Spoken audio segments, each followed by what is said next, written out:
स्थान ग्रहण करें और आज के इस कार्यक्रम को शीघ्र अतिशीघ्र शुरू करवाने की कृपा करें।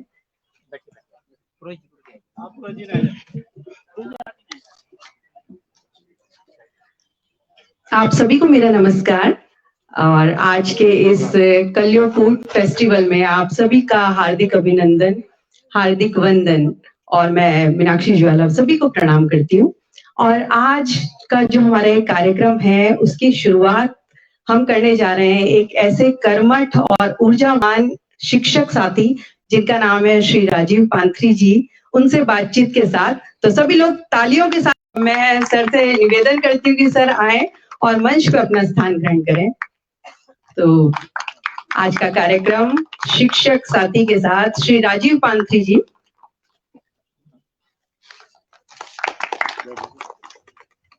सर धन्यवाद आपका, आपने मंच में स्थान ग्रहण किया। और मैं आपको थोड़ा सा इस कार्यक्रम के विषय में बता दूं कि आज हम इस पूरे आयोजन में क्या क्या करने वाले हैं। तो सबसे पहले तो श्री राजीव पांथरी जी से बातचीत होगी क्योंकि उन्हें अभी हाल में ही शैलेश मटियानी पुरस्कार से सम्मानित किया गया है। तो मेन बात यही है कि सर के प्रयास जो है इतने अच्छे थे, इतने बेहतर थे कि उन्हें शैलेश मटियानी पुरस्कार से सम्मानित किया गया। और उसके बाद जो है यहाँ पे एक नाटक का मंचन होना है जिसका नाम है ताजमहल का टेंडर। और उसके पश्चात यहाँ पे फंची का एक छोटा सा कार्यक्रम होगा और आखिरी जो हमारा समापन का जो बहुत ही केंद्र बिंदु वाला प्रोग्राम है वो है कलियुग फूड फेस्टिवल, जिसमें कि हम उत्तराखंड के पहाड़ी व्यंजनों की का आयोजन करते हैं और सभी लोग उसका स्वादिष्ट भोजन का आनंद लेते हैं। तो चलिए, ये हमारे पूरे कार्यक्रम की रूपरेखा थी और हम शुरू करते हैं श्री राजीव पांथरी जी के साथ बातचीत।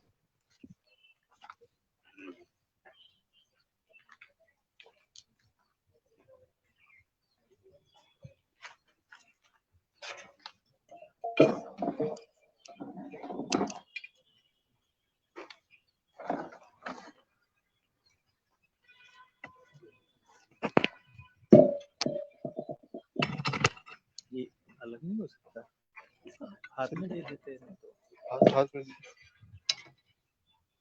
एक्चुअली इसमें सिर्फ माइक लगा हुआ है। अच्छा, ये इसलिए नहीं तो आप माइक उसी में रह लेगा। ये माइक मुझे इसको इसी में लटकाते हैं बस, ठीक है।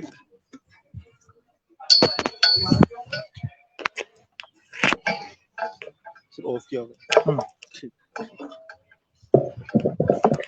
तो सबसे पहले तो मैं सर को बहुत बहुत बधाई देती हूँ। सर, आपको इतने अच्छे, इतने सम्मानित पुरस्कार से आपको पुरस्कृत किया गया है। और सर के बारे में मैं आपको बता दूं कि सर अभी पूर्व माध्यमिक विद्यालय गलजवाड़ी में प्रधानाध्यापक के पद पर कार्यरत हैं और इनके कार्य जो हैं अभी तक हम लोग ब्लॉक लेवल पे, डिस्ट्रिक्ट लेवल पे सुनते ही रहते थे कि सर बहुत अच्छा प्रबंध जो है, प्रबंधन इनका स्कूल में रहता है और शिक्षण के प्रति समर्पित रहते हैं। लेकिन अब शैलेश मटियानी पुरस्कार ने सर का जो पूरी ख्याति है दूर दूर तक फैला दी है। तो बहुत बहुत बधाई सर। और बातचीत को शुरू करने में मैं सबसे पहले सर आपसे जानना चाहती हूँ कि आप कहाँ के रहने वाले हैं और आपकी पढ़ाई और शिक्षा दीक्षा कहाँ पे हुई है? धन्यवाद।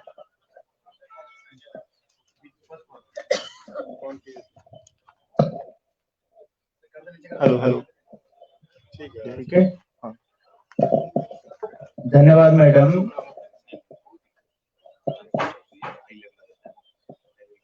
आपने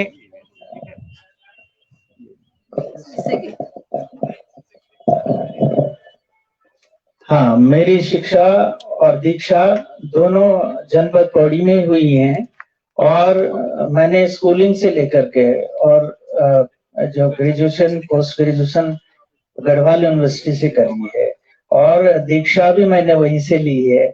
और इसके साथ ही मैं 1987 में एजुकेशन में आया, शिक्षा विभाग में आया और 22 साल तक मैंने डिस्ट्रिक्ट पौड़ी, जनपद पौड़ी में ही अपनी सेवाएं दी हैं। सर, मैं आपसे जानना चाहती हूँ कि आपको शिक्षण के प्रति इतनी रुचि क्यों थी? आपने इसी को अपना व्यवसाय क्यों चुना और आज की तारीख में आप इससे कितने संतुष्ट हैं, इस व्यवसाय से? मैं एक शैक्षिक परिवार से ही हूँ। मेरे पिता स्वयं अध्यापक थे और मेरी जितनी भी बहनें हैं, मुझसे बड़ी बहनें, छोटी बहनें, वो सब ज्यादातर शिक्षक ही हैं। आपने पूछा कि शिक्षा की तरफ आपका रुझान कैसे बना, तो ये तो मैंने बता ही दिया कि शिक्षक का पुत्र होने के नाते मेरी शिक्षा के प्रति और शिक्षक जगत में रुचि थी। इसके अलावा जब हम कभी बचपन में खेल भी खेला करते थे, तो खेल में भी हमारे वही शामिल होते थे कि छोटे छोटे काल्पनिक बच्चे हम बना करके और उसमें टीचर बना करते थे। तो बचपन से ही मेरा ये एक तरह से सपना रहा है कि मुझको शिक्षक बनना बड़ा अच्छा लगता था। तो सर शुरू से ही बचपन से ही शिक्षक बनना चाहते थे और आज इस मुकाम पे हैं कि शिक्षक बन के वो अपने को गौरवान्वित महसूस कर रहे हैं। सर मैं जानना चाहती हूँ कि हमने सुना है आपके स्कूल में पहले बहुत कम छात्र संख्या थी और आज की तारीख में वहाँ पे बहुत ज्यादा बच्चे हो गए हैं, तो इसका मतलब आप और आपका पूरा स्टाफ जो है इसके लिए कार्य किया होगा, प्रयासरत रहे होंगे। तो ऐसा क्या रहा सर कि बच्चे उस विद्यालय की ओर खींचे चले आए? मैडम 22 साल लगभग जनपद पौड़ी में मैंने सेवाएं दी हैं और उसके बाद अन्न जल यहाँ का था। मुझे देहरादून आने का सौभाग्य मिला और राजकीय पूर्व माध्यमिक विद्यालय गलजवा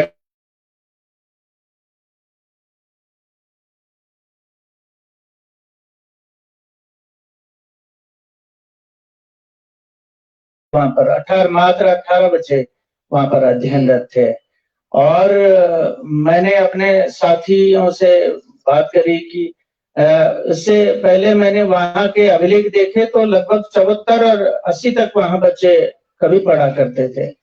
तो मुझको मैंने अपने साथियों से इस बारे में बात करी कि कभी यहाँ पर बहुत अच्छी छात्र संख्या हुआ करती थी, तो कई कारण इसके सामने आए। तो मैंने अपने साथियों से भी बात करके और अपने CRC जो होते हैं, क्लस्टर रिसोर्स पर्सन, और उनको बोला कि आपको मेरे साथ एक अभियान हम चलाना चाहते हैं और मेरे साथ आपको गांव-गांव में चलना पड़ेगा। तो उन्होंने शहर से मेरा प्रस्ताव स्वीकार करा और मैं जैसे ही सत्रांत होता था तो हम गांव में, निकटवर्ती गांव में जा करके और अपने विद्यालय के प्रति लोगों को बताया करते थे। हमको ये भी जवाब मिले कि जी हम तो यहीं से पढ़े हुए हैं लेकिन बच्चे यहाँ नहीं पढ़ेंगे, कारण चाहे कुछ भी रहा हो। तो हमने उनको प्रेरित किया कि आप 1 महीना, 2 महीना, 3 महीना तक भेज के देखो, अगर कोई इस तरह की कोई भी शिकायत आपको मिलती है तो आप अपने बच्चे को ले जा सकते हैं। इसके अलावा हमने निकटवर्ती जो प्राथमिक विद्यालय हैं उनमें जो टीचर्स थे उनसे भी बात की है कि आप हमारे विद्यालय के लिए प्रेरित करिए और हम मेहनत करेंगे। तो धीरे धीरे ऐसा माहौल बनता गया। आज ये पिछले साल की जो छात्र संख्या थी 62 हमारे पास छात्र थे और 55-56 छात्र अभी भी हैं हमारे पास। तो उम्मीद है कि अभी और बढ़ेंगे। जी बिल्कुल सही कहा सर, उम्मीद पे ही दुनिया कायम है। और जैसे कि ये बताइए सिर्फ 6, 7, 8 3 क्लासेस हैं और इसमें 18 से लेके 60 तक बच्चे ला पाना गांव से, जबकि आज की जो दिन दशा हम कल बताएं कि गांव में लोग रहना ही नहीं चाहते हैं, शहर की ओर पलायन हो रहा है और इस स्थिति में भी बच्चे वहां पे रोके पाना और शिक्षा की अच्छी व्यवस्था कर पाना, ये वाकई में एक बहुत ही बेहतर बात है, बहुत ही सर जो है आपके लिए बहुत ही अच्छी बात है और पूरे समाज के लिए, पूरे गांव के लिए बहुत अच्छी बात है। तो सर इसी सारे प्रयासों की वजह से आज आपको ये शैलेश मटियानी पुरस्कार भी मिला है। तो मैं सर आपसे जानना चाहती हूँ कि इस तरह के पुरस्कार की कितने जरूरी है ये और एक अच्छे शिक्षक को इससे कितना प्रोत्साहन मिलता है? ये जो पुरस्कारों की व्यवस्था है, जो नेशनल अवार्ड हैं या स्टेट लेवल के अवार्ड हैं या राज्यपाल के जो पुरस्कार हैं, पुरस्कार तो मैं ये समझता हूँ कि हर कोई जो अपने काम को अच्छा करता होगा, अच्छे से करना चाहता होगा, करता होगा, उसको अप्रिशिएशन तो मिलना ही चाहिए, क्योंकि हर एक प्राणी चाहता है। हम देखें पशु पक्षी हैं, अगर उनको प्यार से उनकी पीठ थपथपा दी जाए तो उनमें काम करने की स्फूर्ति उनको जरूर मिलती है। तो मेरा मानना यह है कि जो भी ये पुरस्कार योजनाएं हैं वो मिलनी चाहिए, और ये जरूर इससे कि सभी लोगों को काम करने की, अच्छा काम करने की अपनी स्फूर्ति मिलती रहेगी और इनकी सार्थकता भी बनी रहेगी। जी सर, और हमारे धात परिवार के लिए एक बहुत ही खुशी की बात ये भी है कि सर हमारे धात से जुड़े हुए हैं और हमारे एक साथी को इतना बड़ा पुरस्कार मिला है। और सर जैसा कि धात का एक कार्यक्रम है, कोना कक्षा का कार्यक्रम, जिसमें धात की ओर से बच्चों को पुस्तकें भेंट की जाती हैं और बच्चे उसमें बहुत इंटरेस्ट लेते हैं, उन पुस्तकों को बहुत आनंदमयी होकर पढ़ते हैं। तो मैं सर से जानना चाहती हूँ कि सर आपके स्कूल में ये कार्यक्रम कैसा चल रहा है, इसके बारे में कुछ बताएं। धात का मैं ऋणी हूँ। मैं जब स्टूडेंट था, जब मैं ग्रेजुएशन कर रहा था, तब मुझको मेरे साथी ने किसी ने बताया था, उस समय तब धात एक पत्रिका निकलती थी जो शायद दिल्ली से चलती थी, और तो हमने केवल नाम इसका सुना था। जब मैं देहरादून आया 2009 में, तो 2010 में एक SGRR PG कॉलेज में धात द्वारा एक प्रोग्राम चलाया गया था वुमेन्स एम्पावरमेंट पर, महिला सशक्तिकरण पर एक कार्यक्रम चला था, कार्यशाला थी, जिसमें कि मैं अपने स्कूल से 6 बालिका दल लेकर के आया था। मेरी बालिकाओं ने वहां पर पार्टिसिपेशन किया था और मेरी मंगाई सर से, वहीं पर था, मैं मंगाई जी से मुलाकात हुई थी। तब से मैं धात में जुड़ा, अनवरत जुड़ा हूँ। आपने कोना कक्षा की बात करी है। हाँ, एक बात और बताऊं, मैं इस दृष्टि से भी मैं ऋणी हूँ धात का, कि धात, नवानी जी अक्सर कहा करते हैं कि धात एक तो खुशियों का स्थान है, दूसरा वो ये कहते हैं कि ये एक संगठन नहीं है, ये स्कूल है, स्कूल ऑफ थॉट्स। तो वास्तव में हमको धात में बहुत हमारा जो, चाहे हमें बोलने की शक्ति मिली हो या हमारा व्यक्तित्व में जो भी निखार आया हो, कोई नया कुछ करने की प्रेरणा मिली हो, इसके लिए धात का बहुत बड़ा सहयोग और आशीर्वाद हम मानते हैं। कोना कक्षा का जब शुरुआत हो रही थी, जब इसकी अवधारणा हुई थी, तो मुझे याद है कि तन्मय मंगाई सर और भट्ट जी, सुनील भट्ट जी सबसे पहले मेरे विद्यालय में आए थे और वहीं पर इस संबंध में बात हुई थी। तो सन 2018 में जब कोना कक्षा शुरू हुआ था, तो मेरा विद्यालय शायद उसमें पहला हो और मेरा संकुल भी पहला हो। तो जनपद देहरादून से ही इसकी शुरुआत हुई, 27 विद्यालयों से शुरुआत हुई, जो कि आज 550 तक पहुंच चुका है। आपने उसके परिचालन संचालन की बात करी है, तो कोना कक्षा में बच्चे बड़ी आनंद से जो पुस्तकें आती हैं उनको पढ़ते हैं, बारी बारी से बच्चों ने, वैसे तो हमारे पास छोटी मोटी लाइब्रेरी भी तो होती हैं, लेकिन कोना कक्षा की जो पुस्तकें हैं, जैसे साइकिल होती है, प्लूटो होती है, ये केवल कहानी मात्र नहीं, इसमें ज्ञानवर्धन का भी बहुत भंडार होता है। बच्चे इनको पढ़ करके बड़ा आनंद लेते हैं और इन बच्चों को प्रतीक्षा रहती है कि कब आएगी इस महीने की पुस्तिका, और इसके लिए बाकायदा एक कॉर्नर सजाए गए हैं, और जो डोनर होते हैं बच्चे, उनके लिए पत्र भी दिया करते हैं, जो कि बाकायदा हम संस्था के द्वारा डोनर तक पहुंच जाते हैं। हाँ सर, बस अंतिम प्रश्न आपसे है कि जैसे कि आपको ये पुरस्कार मिल गया है और आप पूरे हमारे शिक्षक समाज के लिए एक प्रेरणा के स्रोत बन गए हैं, और अब इस पुरस्कार के पश्चात मैं आपसे जानना चाहती हूँ कि आपके मन में अब भविष्य में आप क्या क्या करने वाले हैं, उन प्यारे प्यारे बच्चों के लिए, उन नौनिहालों के लिए, उनकी शिक्षा के लिए क्या क्या करेंगे, क्या योजनाएं आपके दिमाग में चल रही हैं, और पूरे शिक्षक समाज को आप क्या संदेश देना चाहते हैं, क्या कहना चाहते हैं कि कैसा कार्य करें, क्या करें कि और लोग भी इस पुरस्कार से सम्मानित हो सके। मैडम, शिक्षण और शिक्षा मेरे खून में है, मैं सबसे पहले तो ईश्वर से ये कामना करूंगा कि मेरी स्फूर्ति बरकरार रहे और मैं रिटायरमेंट तक मुझ में कुछ करने का जज्बा बनाए रखें। मैं ये भी चाहूंगा कि मैं जहां भी रहूं, वर्तमान विद्यालय चाहे ट्रांसफर हो जाऊं, तो मैं वहां पर एक आदर्श विद्यालय अपना स्थापित कर पाऊं। इसके लिए मैं अपने साथियों का भी शुक्रगुजार रहूंगा, क्योंकि सभी के सहयोग से कोई भी कार्य आगे बढ़ सकता है। और साथियों के लिए यही मेरा संदेश समझे, चाहे कि हम सभी पूरे मनोयोग से अपने अपने कार्य में यदि संलग्न हो जाएं, तो निश्चित रूप से हम बहुत अच्छा समाज में एक इम्पैक्ट ला सकते हैं। बहुत बहुत धन्यवाद सर आपका। आप इसी प्रकार से अच्छे कार्य करते रहें। और ये तो शैलेश मटियानी पुरस्कार है, अभी आपको राष्ट्रपति पुरस्कार तक जाना है और हमारी शुभकामनाएं आपके साथ हैं। आप इसी तरह आगे बढ़ते रहें और पूरे समाज को, पूरे सभी बच्चों को आगे लेते जाएं। और अब मैं सर से निवेदन करूंगी कि सर आप आगे सीट ग्रहण करें, क्योंकि अब आगे का कार्यक्रम हमारा एक नाटक होने वाला है, ताजमहल का टेंडर। पर उससे पहले मैं एक हमारा धात का एक और कार्यक्रम चलता है, पंची का कार्यक्रम। तो उसमें पंची भेंट की जाती है। तो मैं पंची के आयोजक श्री किशन सिंह जी को यहाँ पे मंच में आमंत्रित करती हूँ कि वो प्लीज आए और हमारे धात के सचिव श्री तन्मय मंगाई जी को पंची भेंट करें।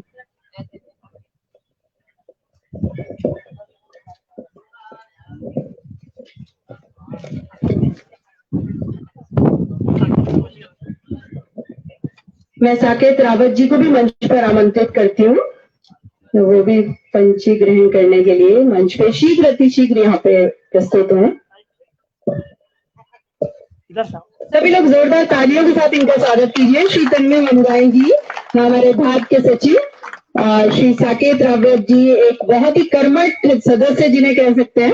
पूरा आयोजन जो है यहाँ पे स्मृति वन में इन्हीं का रहता है, तो जोरदार तालियां। मैं वीरेंद्र खंडूरी जी को भी यहाँ मंच पर आमंत्रित करती हूँ कि सर आए।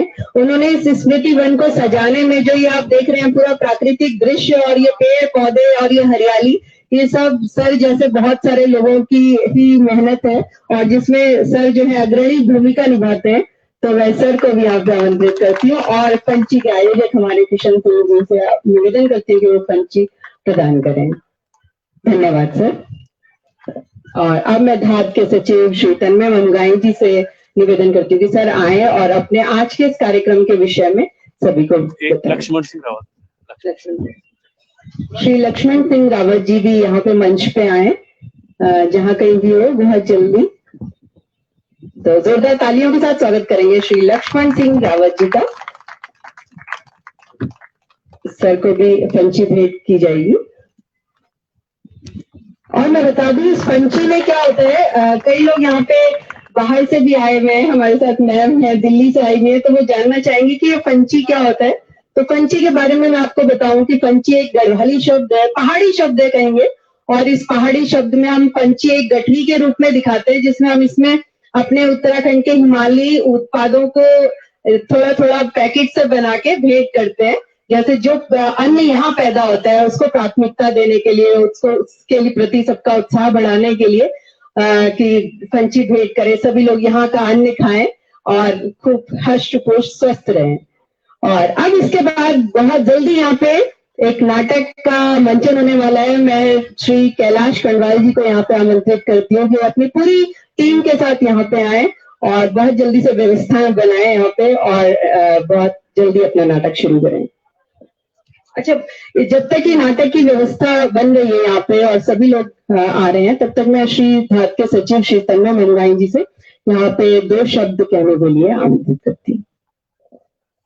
धन्यवाद श्री। सबको नमस्कार। और मुझे लगता है कलियों का ये 8वां या 10वां आयोजन है, तो उसके लिए लगातार लोग जुड़ रहे हैं। हम लोगों ने जब पहली बार ये पहल की थी तो हम ये पहल करने को क्यों विवश हुए, और जो फंची कार्यक्रम पिछले वर्ष जब शुरू हुआ तो उसका क्या कारण था उसके बारे में मैं थोड़ा सा आपसे बातचीत करूंगा। कि दरअसल में फंची, वैसे तो उन्होंने शाब्दिक अर्थ बताया कि पोटली होती है, लेकिन फंची दरअसल में एक सवाल है हमारे सामने।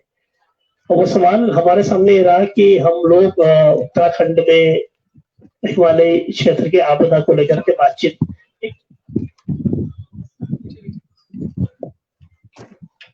हम असल में बहुत सारे लोग इस बात को लगातार कहते हैं कि उत्तराखंड में पलायन हो रहा है और वहां पर उत्पादन होना चाहिए, उत्तराखंड के खेत आबाद होने चाहिए, खलिहान आबाद होने चाहिए, लेकिन हम सब लोग इस प्रश्न से जूझते हुए इसका उत्तर अपने अपने स्तर पर तलाशते हैं। कुछ लोग वैज्ञानिक लोग रिसर्च करते हैं, प्रोफेसर मुंगाई यहाँ पर आए हैं, वो लोग कोई लोग अर्थशास्त्री तरह से इन सवालों को देखते रहे, पर हम एक आम समाज के आम नागरिक के तौर पर जो कहीं किसी जगह नौकरी करता है और अपना जीवन यापन करता है, वो सोचता है कि मैं कैसे इस सवाल का उत्तर दे सकता हूँ।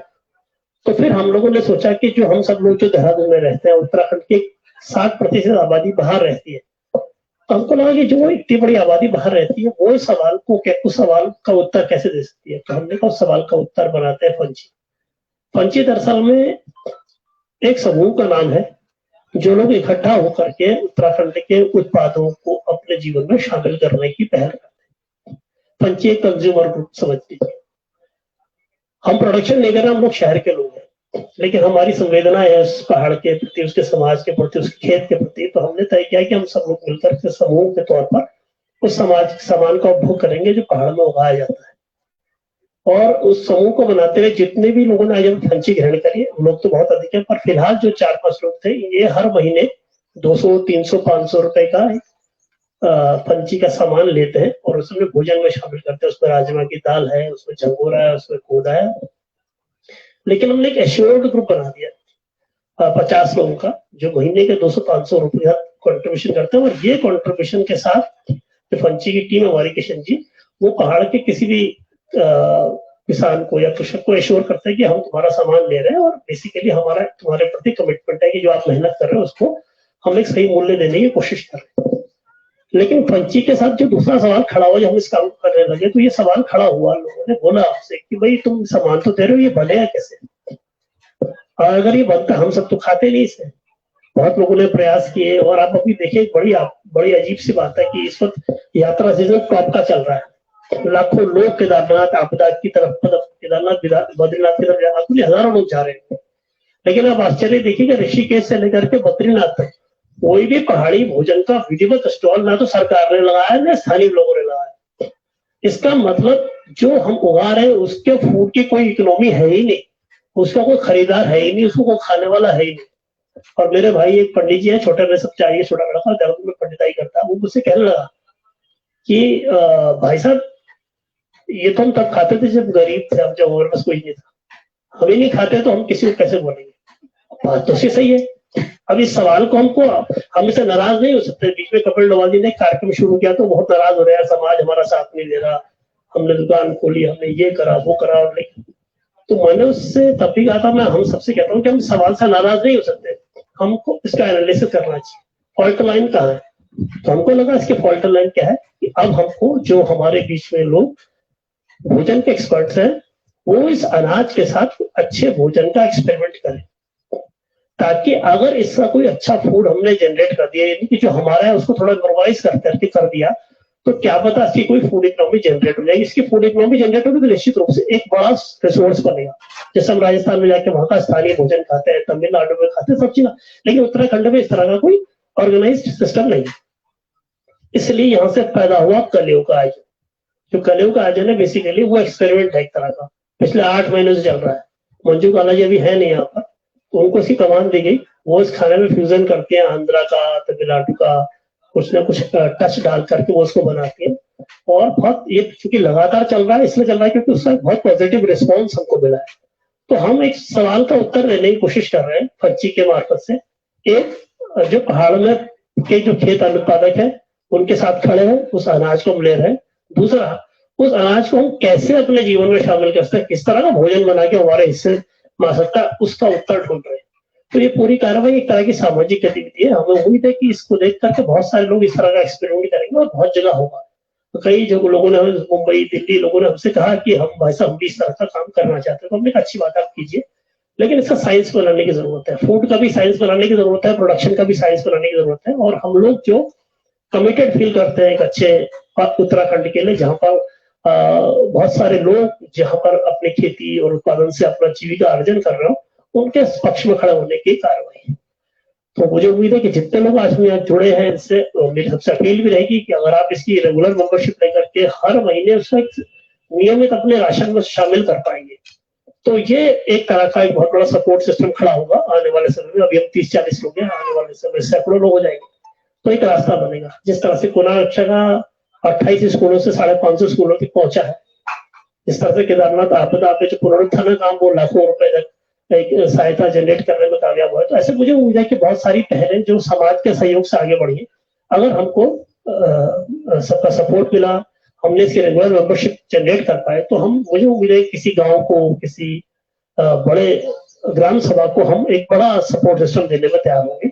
और इन्हीं शब्दों के साथ मैं ज्यादा समय नहीं लेते, नाटक के अपने साथियों के लिए मेरा रहेगा। मेरा सबसे निवेदन है आप पंछी को अपने जीवन में जरूर शामिल करें। और ये एक अच्छा खाना है, इसके ऑर्गेनिक तत्वों के बारे में आप कहीं से भी गूगल सर्च कर सकते हैं, लेकिन इसका जीवन में आना हमारा जरूरी है, क्योंकि वही एक रास्ता है उस अनाज को, उस अन्न को और उस भोजन को बचाने।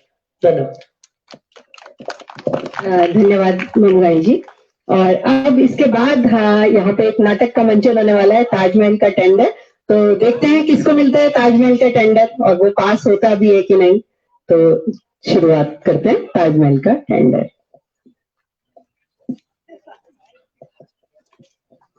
माइक हटाओ भैया, माइक नहीं चाहिए हमें।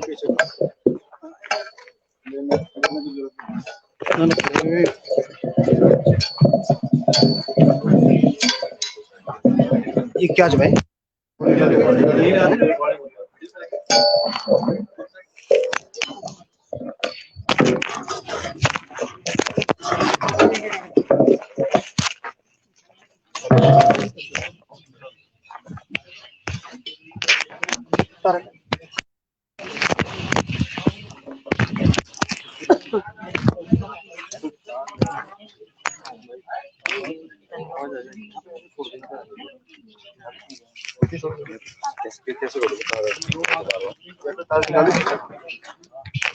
आप थोड़ी ऊंची वाली कुर्सी अगर मिल जाएगी तो ठीक रहेगा।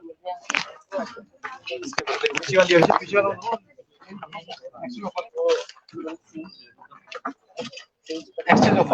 एक और चाहिए।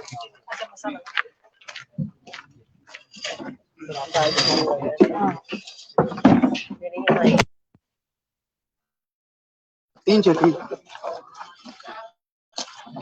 एक चेयर और चाहिए होगा। दो एक और चाहिए। बस चलेगा, कम है।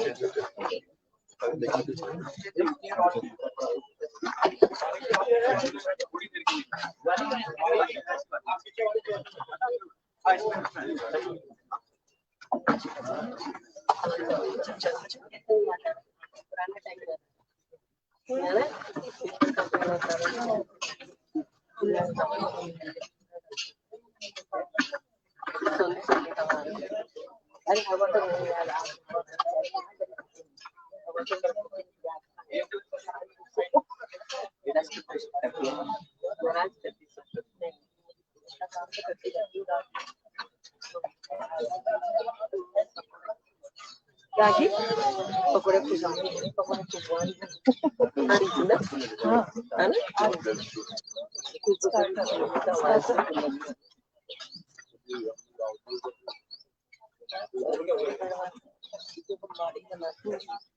साउथ में रागी रागी रागी भी वो भी इसको टाइप करता है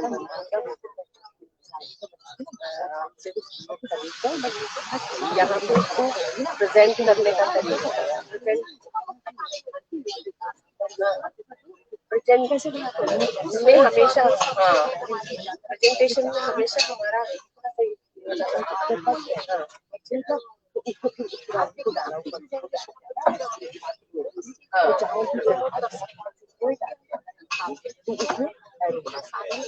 पूरा करा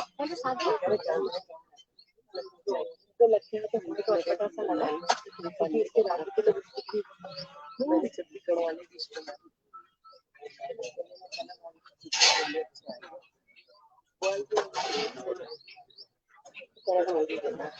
आखिर में सारण उन्होंने कहा नाश्ता ही 6 बजे भाभी जी हर चीज पीस के क्यों बनती है क्या बताओ साधन नहीं थे। मैंने कहा जो हमारा प्रोसेसर है खाना बनाने का, शायद मैंने कहा पंजाब में उसको टेस्ट कर दूंगा। कह रहे कैसे? उनका कुकर में उसमें है क्या जाता। कह रहे गढ़वाल में से हमारे ऑर्डर से डाला उसको विटामिन कंप्लीट कर दिए जाते हैं। कम आंच में अच्छा बनता है फुल विटामिन से।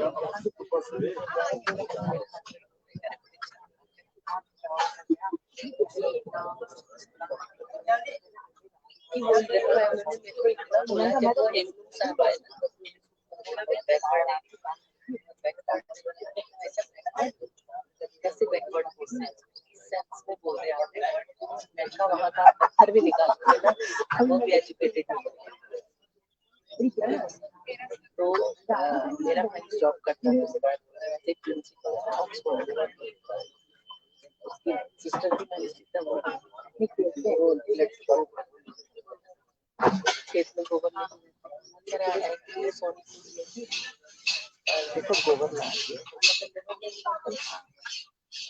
मैं तो इधर भाई के साथ तेरे बुलाई से बुला रहा बड़े बेटा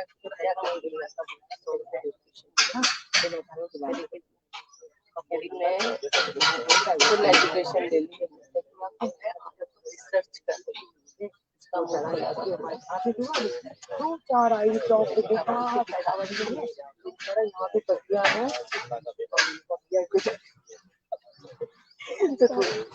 मीठी नहीं, और वो मीठी के जैसे आते हैं तो वो गया थोड़ा सा दूरी 2-4 मिनट वहीं पर खाई और मेरी बढ़िया सब्जी का जो दाना है वो दाल जैसा मतलब कलकत्ती तो ना थोड़ा सा प्रेजेंटेशन नहीं किया। मेरे हाथ में देख रहे हैं ना, कोई छोटी मोटी फाइल नहीं, ये है ताजमहल के टेंडर की फाइल जी, ताजमहल के टेंडर की फाइल। कंफ्यूज मत होइए, ताजमहल का इतिहास तो आप सभी लोगों को पता ही होगा कि ताजमहल बनने में करीब 15 से 20 साल लगे थे और 20 से 30 मजदूरों ने उस पर काम किया।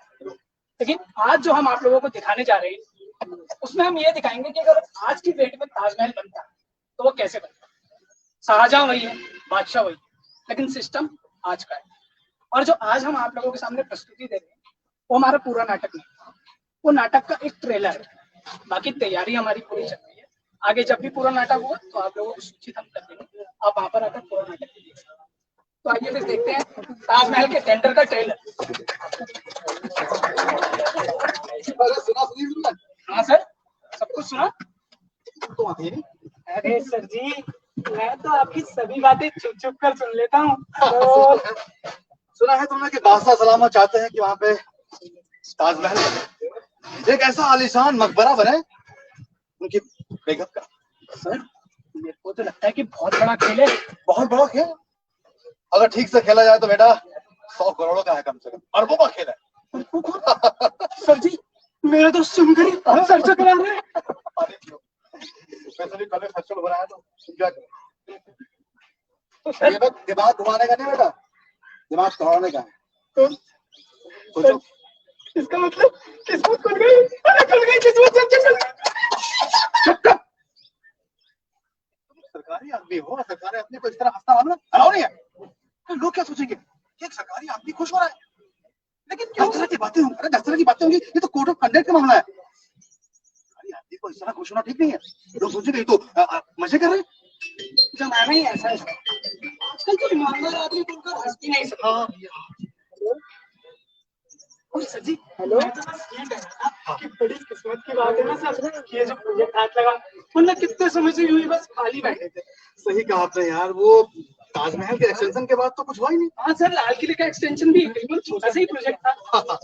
और लेकिन बात सुनो, कुछ भी कहो, शुरू में वो बिल्कुल कितना मुश्किल से बात करा होगा। लेकिन सर आपने उसमें कितनी मेहनत करी सर, जो आखिरी में फर्क 50 करोड़ में पूरा हुआ था। हम सरकारी लोग जो है मेहनत की खाते हैं भाई, जब तक मेहनत नहीं करेंगे तो कैसे आगे बढ़ेंगे। वैसे सर उसमें कुछ तो हुआ होगा सर। कुछ नहीं यार, हुआ क्या, वो सब तो बहनों की शादी कर दी, छोटा सा घर बना दिया। बड़ा पुण्य का काम हुआ सर, बड़ा पुण्य का अब काम। तुम्हारा क्या रहा, तुम ही बताओ कुछ। अरे सर, मैं तो बस आप ही का दिया खाता हूँ, सब आप ही की कृपा है सर। बस सब कुछ मिला जुला कर दोनों बच्चों का एडमिशन पब्लिक स्कूल में करवा दिया। Public school? जी सर। स्कूल में एडमिशन करना इतना मुश्किल हो गया क्या? अरे सर जी, ये तो आजकल टॉप का धंधा है, टॉप का। अच्छा, अरे सुना है आजकल पान वाले भी स्कूल खोलने लगे हैं। स्कूल खोलने लगे? जी सर, बिल्कुल टॉप का धंधा है सर। सिर्फ बात कर दिया। वैसे बताओ क्या चल रहा है फिर आगे? सर वो आप बता रहे थे कुछ ताजमहल के बारे में। अरे हाँ, बादशाह सलामा चाहते हैं कि ये काम जो है 7 दिन में स्टार्ट हो जाए। 7 दिन में? 7 दिन, 7 days। 7 days? यस। अरे क्यों मजाक करते हैं सर, आजकल चपरासी से चाय लाने को कहो तो 7 दिनों में चाय नहीं आती। अरे साल भर में तो फाइल पुटअप होती है सर। आप कहते हैं 7 दिनों में काम शुरू हो जाए। बताना पड़ेगा, बादशाह सलामा चाहते हैं कि 7 दिन में कुछ हो, कुछ काम आगे बढ़ो, लेकिन कैसे हो आगे? तो दिखाना पड़ेगा उनको यार। मुझ गरीब के बारे में भी तो सोचिए सर। अगर 7 दिनों में काम हो गया तो मेरा क्या होगा सर? वो लाल किले में भी सर मेरा कुछ नहीं हो पाया। ताजमहल में तो सर मुझे मकान चाहिए सर, देख लीजिए आप। अरे मकान से याद है, मकान तो मुझे ही बनाना है। वो राजपुर रोड में एक प्लॉट लिया था, सोचा वहाँ मकान बन जाए, तो मकान बन जाएगा, टेंशन मत लीजिए जो है। तो सर फिर बताइए, फिर कैसे करना है बताइए आप। अरे बताइए ना, फिर क्या बादशाह सलामा चाहते हैं कि 7 दिन में काम स्टार्ट हो जाए, कुछ तो उनको बताने पड़ेगी। काम हुआ आगे बढ़ा, क्या नहीं हुआ कुछ तो बताए, दिमाग में आता नहीं है। 7 दिनों में हो गए। अरे सर, ऐसे देखा जाए तो काम तो शुरू हो चुका है। काम शुरू हो गया? जी सर। और हमें पता भी नहीं है। अरे सर जी, मेरे काम शुरू हो गया? अरे ये भी ठेकेदार है, ओके। मेरी बात सुनिए सर। देखिए, आप मुझे इस प्रोजेक्ट के बारे में बता रहे हैं, ब्रीफ कर रहे हैं, तो सर जी ये काम ही तो हुआ ना सर। बहुत जहीन हो यार, तो ऐसे ईमानदारी से काम करोगे ना बेटा, एक दिन बहुत ऊपर जाओ, बहुत ऊपर जाओ। बस सर, वैसे भी सर मैं तो आप ही के रास्ते में चलना चाहता हूँ ना, तो अगर एक बार आप ऊपर निकल लिए तो मतलब सर आपका प्रमोशन होगा, तरक्की होगी, तो मेरी भी तो होगी ना सर। बेटा ठीक से बोलो, आप ऊपर निकल लिए सीधा। सर ऐसे कैसे निकल लिए? अच्छा।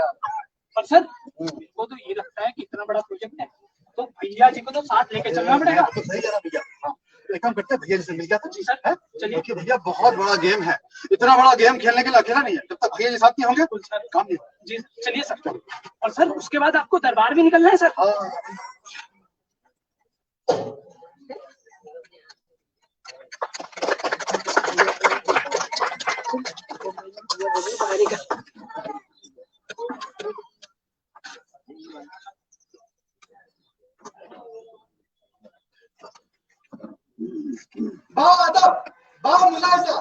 होशियार, तख्ते नूर, जज्बे बद्दू, बादशाह हिंदुस्तान, सुल्तान पधार रहे हैं।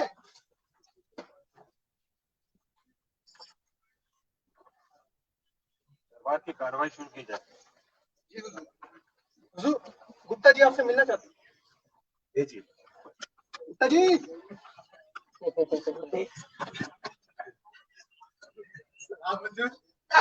आपकी खिदमत में हमारा सलाम हुजूर है। ये गुप्ता जी आइए, बताइए काम की क्या तरक्की है? काम की तरक्की तो हुजूर बस काम तो भाग रहा है हुजूर, ऐसा काम कि आप खुश हो जाएंगे हुजूर। नक्शा तैयार हो गया हुजूर, नक्शा तो बिल्कुल तैयार है हुजूर। देखिए हुजूर,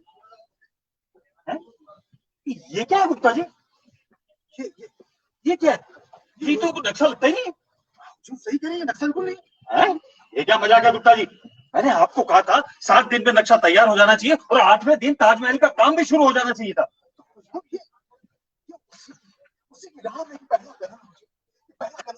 आपके उम्मीदों का, आपके सपनों का, आपके साकार होने का एक पहला कदम है हुजूर। क्या कदम है? ये लकीरें, ये लाल लकीरें क्या है? ये व्हाट इज दिस?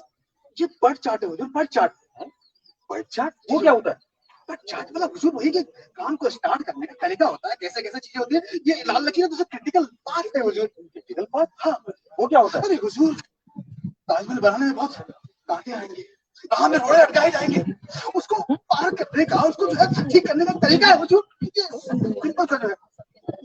मेरे को समझ में नहीं आया, मुझे बताइए क्या क्या क्रिटिकल पार्ट है? अरे हुजूर, आप समझ सकते हैं ना कि ये जो सस्ता है, ये अगर आपका ताजमहल बनाया जाए तो अगर आप जानते हैं कि पेट्रोलिटी के पास तो कितना समय है, सब गड़बड़ कर देगा है? आपका ताजमहल का सपना तो जिंदगी में पूरा नहीं होगा। इसके लिए हमने सोचा है कि एक अलग से कॉर्पोरेशन, हाँ, वो सिर्फ ताजमहल का काम देखेगी।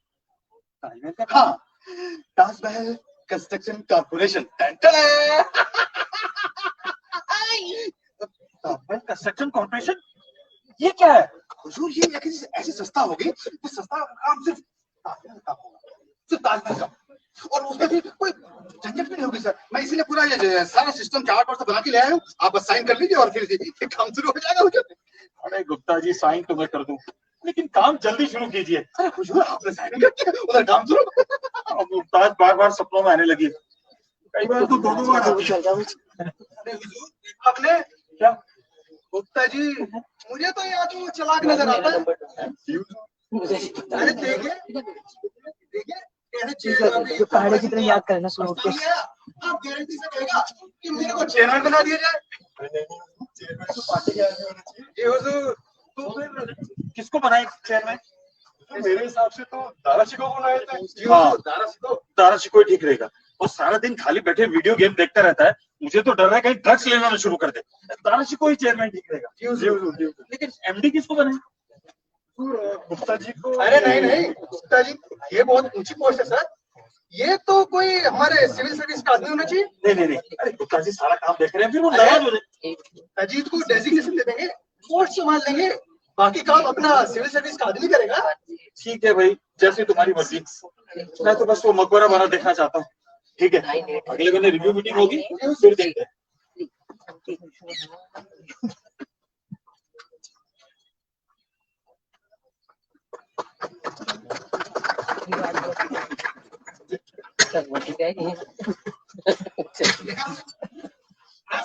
तो देखा तुमने? हाँ सर, सुना भी होगा तुमने? आप लोगों ने देखा होगा, सारा आइडिया मेरा, सब कुछ मेरा। और वो चेयरमैन बनाए किसको? उस दाराशिको को।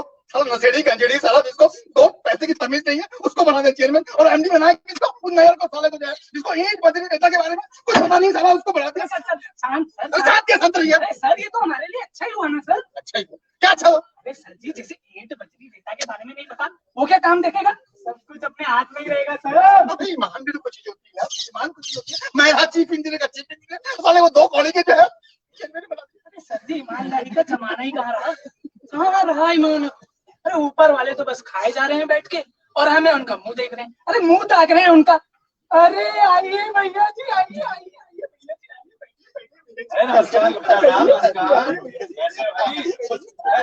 भाई सुदीप बाबू, क्या हाल चाल है? भैया क्या बातचीत हो रही है? कौन खाए जा रहा है और आप लोग खाली बैठे चुपचाप मुंह ताक रहे हो यार? भैया जी वो दरबार में ऊपर इतना अंधेर मचा रखा है, साला जो है दरबारी काडर के लोग एक नंबर के हरामी साला, एक नंबर के हरामी साला। छोड़िए गुप्ता जी, छोड़िए। अरे एक दो कॉन्ट्रैक्ट लगवाइए, है तो थोड़ा अंधेर नीचे भी करा जाए, कुछ मलाई काटी जाए। पता ही साला कब से खाली बैठे हैं यार। अरे कुछ करिए ना। वो सुना होगा आपने प्रोजेक्ट के बारे में, ताजमहल? बता तो रहा था कि कुछ करोड़ों का गेम है, चल चल के मलाई काटो, इसलिए आ गया। हाँ तो वो जल्दी उनसे प्रोग्राम बनने वाला है। अभी सर वो कंस्ट्रक्शन कॉर्पोरेशन की बिल्डिंग का वो वाला है ना? हाँ तो वो जैसे पास होगा, चीजें होंगे तो फिर आपको कॉन्टेक्ट तो आपको मिल जाएगा। अरे वो साला जानते ही, बस जल्दी जल्दी कॉन्ट्रैक्ट दिलवाइए तो बस जो काम चालू हुआ अपना। वैसे बादशाह सलामत से जो है रिव्यू मीटिंग होने वाली है, वहीं जाकर मैं तुरंत उनको पास कर दूंगा। जी सर, सारा सब कुछ तैयार है हमारा एस्टीमेट। कॉन्ट्रैक्ट तो फिर देख लीजिए। अरे भैया जी, कैसी बात कर दी आपने। अरे आइए आगे, मैं आपको समझाता हूँ, आइए।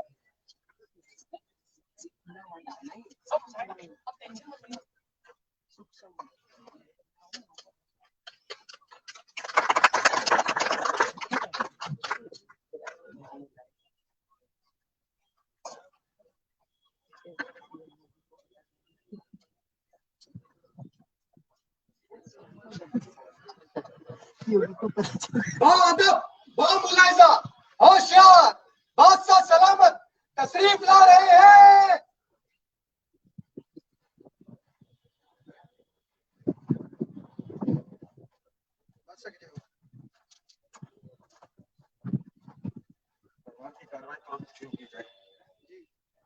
गुप्ता जी,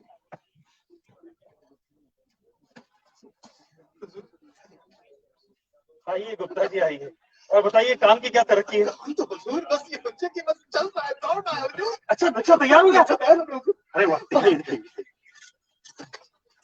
जरा मैं भी तो देखूं मेरी ख्वाबों को पूरा करने। अरे ये गुप्ता जी ये क्या है? ये तो ताजमहल का नक्शा लगता ही नहीं है। सही कहा आपने। हैं? ये क्या बकवास है? हुजूर ये ताजमहल का नक्शा है ही नहीं। तो ये किसका नक्शा? किसके मकबरे का नक्शा है? ये आई मीन मेरे मकबरे का क्या? ताजमहल कंस्ट्रक्शन कॉर्पोरेशन बिल्डिंग का नक्शा है।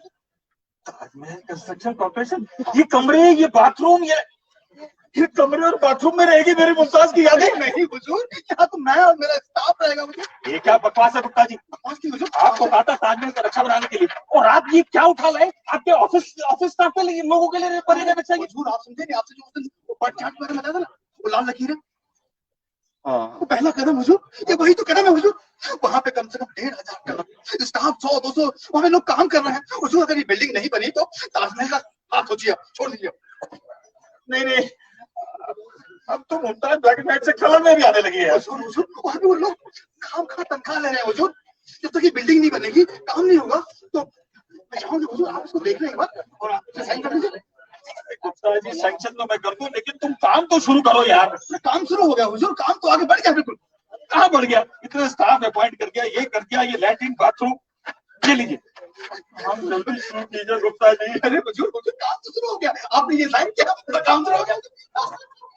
एक आध जगोजी में बनवा दीजिए। अरे एस्टिमेट तो देख लेते हैं। और सर अभी तो अकाउंट्स ने रेटिंग भी नहीं की है।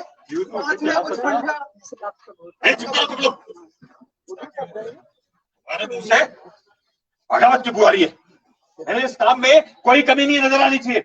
वजीर खजाना को ताकीद कर दो, सारा खजाना खोल दे और ये शिकायत ना हो। मैं तो बस मकबरा बना देखना चाहता हूँ।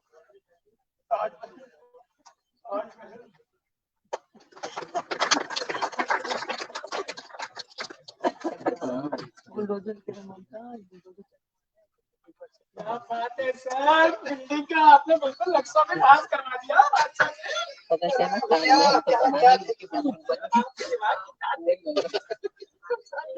बधाई गुप्ता जी, बधाई हो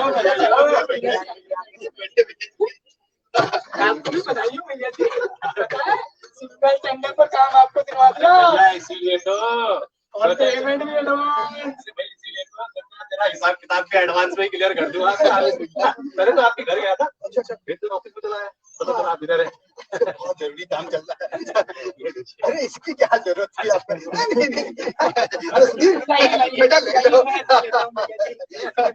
नहीं भैया जी, हो जाएगा। धन्यवाद। बेटा अपना निकाल के पहुंचा देना। बताइए, पता है ना? हाँ सर। जी सर, ठीक। ताजमहल का टेंडर तो भैया अभी बहुत टाइम लगेगा। अच्छा, अभी जो उसकी बिल्डिंग है उसका देखा कि नक्शा उसको चार्ट से बन के तैयार हो गया, तो वो बस प्लॉट करेंगे और पास हो जाएगा। कोई अभी तो सर जमीन देख रहे हैं वैसे ताजमहल के नाम लोग जमीन देख रहे हैं। तो यार बात सुनो भैया जी, कोई जमीन आपके दिमाग में हो तो बताइए कोई।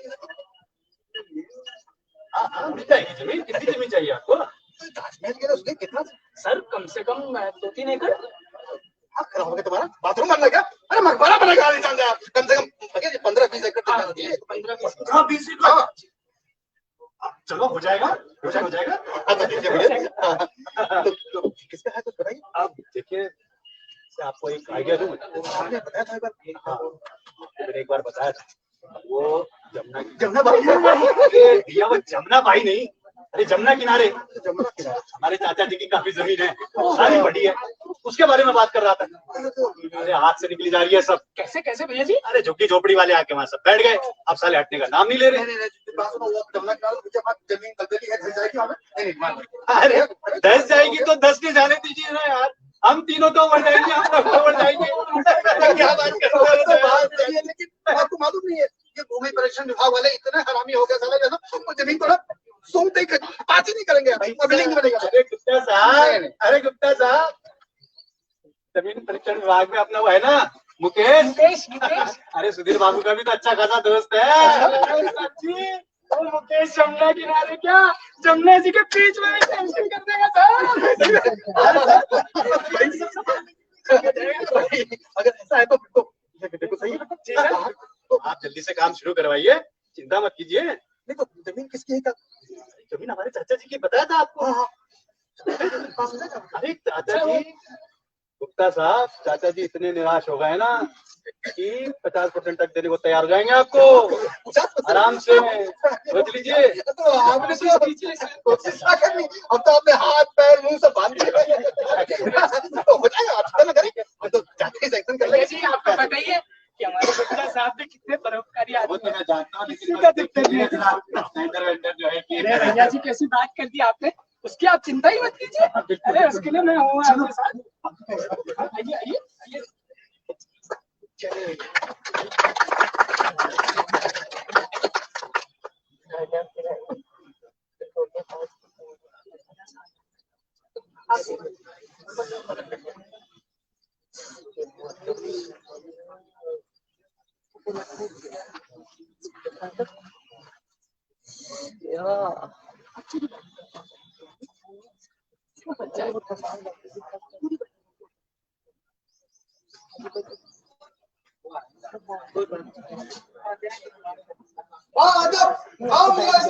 होशियार, बादशाह सलामत तशरीफ ला रहे हैं।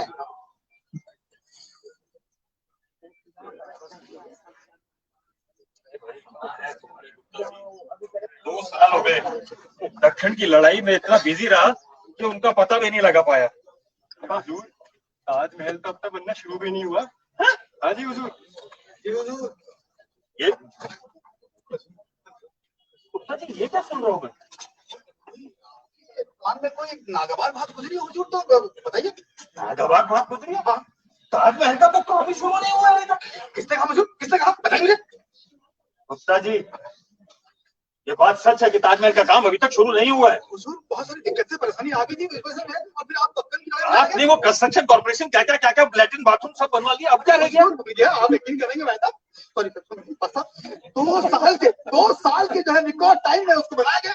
2 साल के सर, ऐसा काम अगर आप किसी और को देते ना बन नहीं पाता। ये सिर्फ हमारी अरे लेकिन गुप्ता जी इसमें ताजमहल का काम कहाँ शुरू हुआ? ताजमहल का काम शुरू हो गया है हुजूर, जमीन अलॉट कर ली गई है, जमीन देख ली गई है, ऐसी लैंड देखिए हुजूर, वहां पे ताजमहल बनेगा। लोग याद करेंगे ताजमहल को भी और जगह भी। क्या जगह पे बना है, सिर्फ इसी वजह से काम रुका पड़ा है हुजूर, रुका पड़ा है बिल्कुल। आइए अब इसे भी नहीं सैंक्शन कर देते हैं। सैंक्शन नहीं सर हुजूर, हम बता रहे हैं कि आपको कोई शिकायत ना हो, कहीं आपके लोग भड़का है। मैं बोला कि जमीन ऐसी है हुजूर, ऐसी प्राइम लैंड की जमीन है, लोगों से, अरे पूरे गांव वालों से जमा करके लिए है हुजूर। इन्होंने जो रेट बताए ना जमीन के, वो 3-4 गुना लग रहे हैं वैसे भी हुजूर। अरे बड़े ऑब्जेक्शन रेट है गुप्ता जी ने बताए जो हुजूर। ये बात बनाइए, ऐसी प्राइम लैंड है ना, राजपुर रोड तो बिल्कुल प्राइम लैंड है हुजूर, ऐसी खूबसूरत जगह पे है ना। अरे गांव वालों को पटा पटा के कैसे करके जो है जमीन लिए होते हुजूर। अगर वो भाग गए हुजूर, वो तो राजी भी नहीं हो रहे थे। उनको बताया कि बेटा जब ताजमहल बनेगा ना, तुम्हारा नाम तुम्हारे बाप का नाम दिया जाएगा, तो वो तब खुश हुए हुजूर। ताजमहल आपके ख्वाबों का, आपके सपनों का मकबरा है हुजूर। वो देखिए हुजूर, कितना खूबसूरत, कितना सुंदर, देखिए। अरे हुजूर, अरे वैसे ही फाइनेंशियल क्राइम चल रहा है हुजूर, अरे बाद में कोई दिक्कत हुई तो। हाँ आजकल शेयर मार्केट भी डाउन हो रखा है। हुजूर चिंता ना कीजिए हुजूर, ऐसी प्राइम लैंड है, अगर एक बार हाथ से चलेगी हुजूर फिर नहीं मिलने की। आप देख लीजिए हुजूर।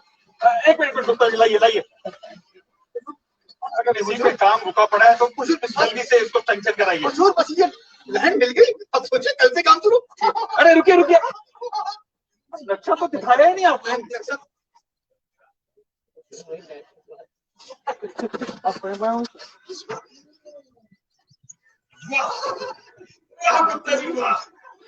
आप गए आपको।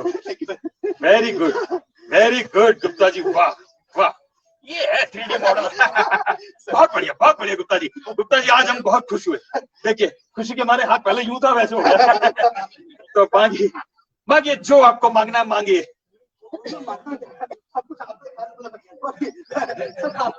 अरे नहीं गुप्ता जी नहीं, आज आप जरूर मांगिए। हमको आपके धक्कों में रहे, बस आपकी सेवा करते रहे, बस ठीक है। मैडम फोन कर रही है, थोड़ा डिस्टर्ब हो रहा है।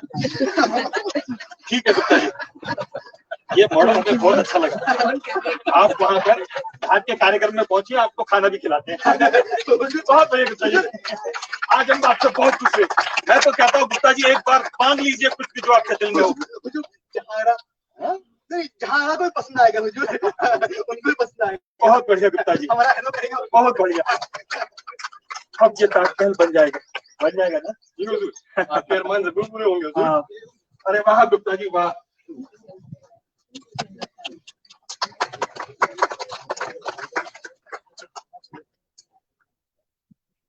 सर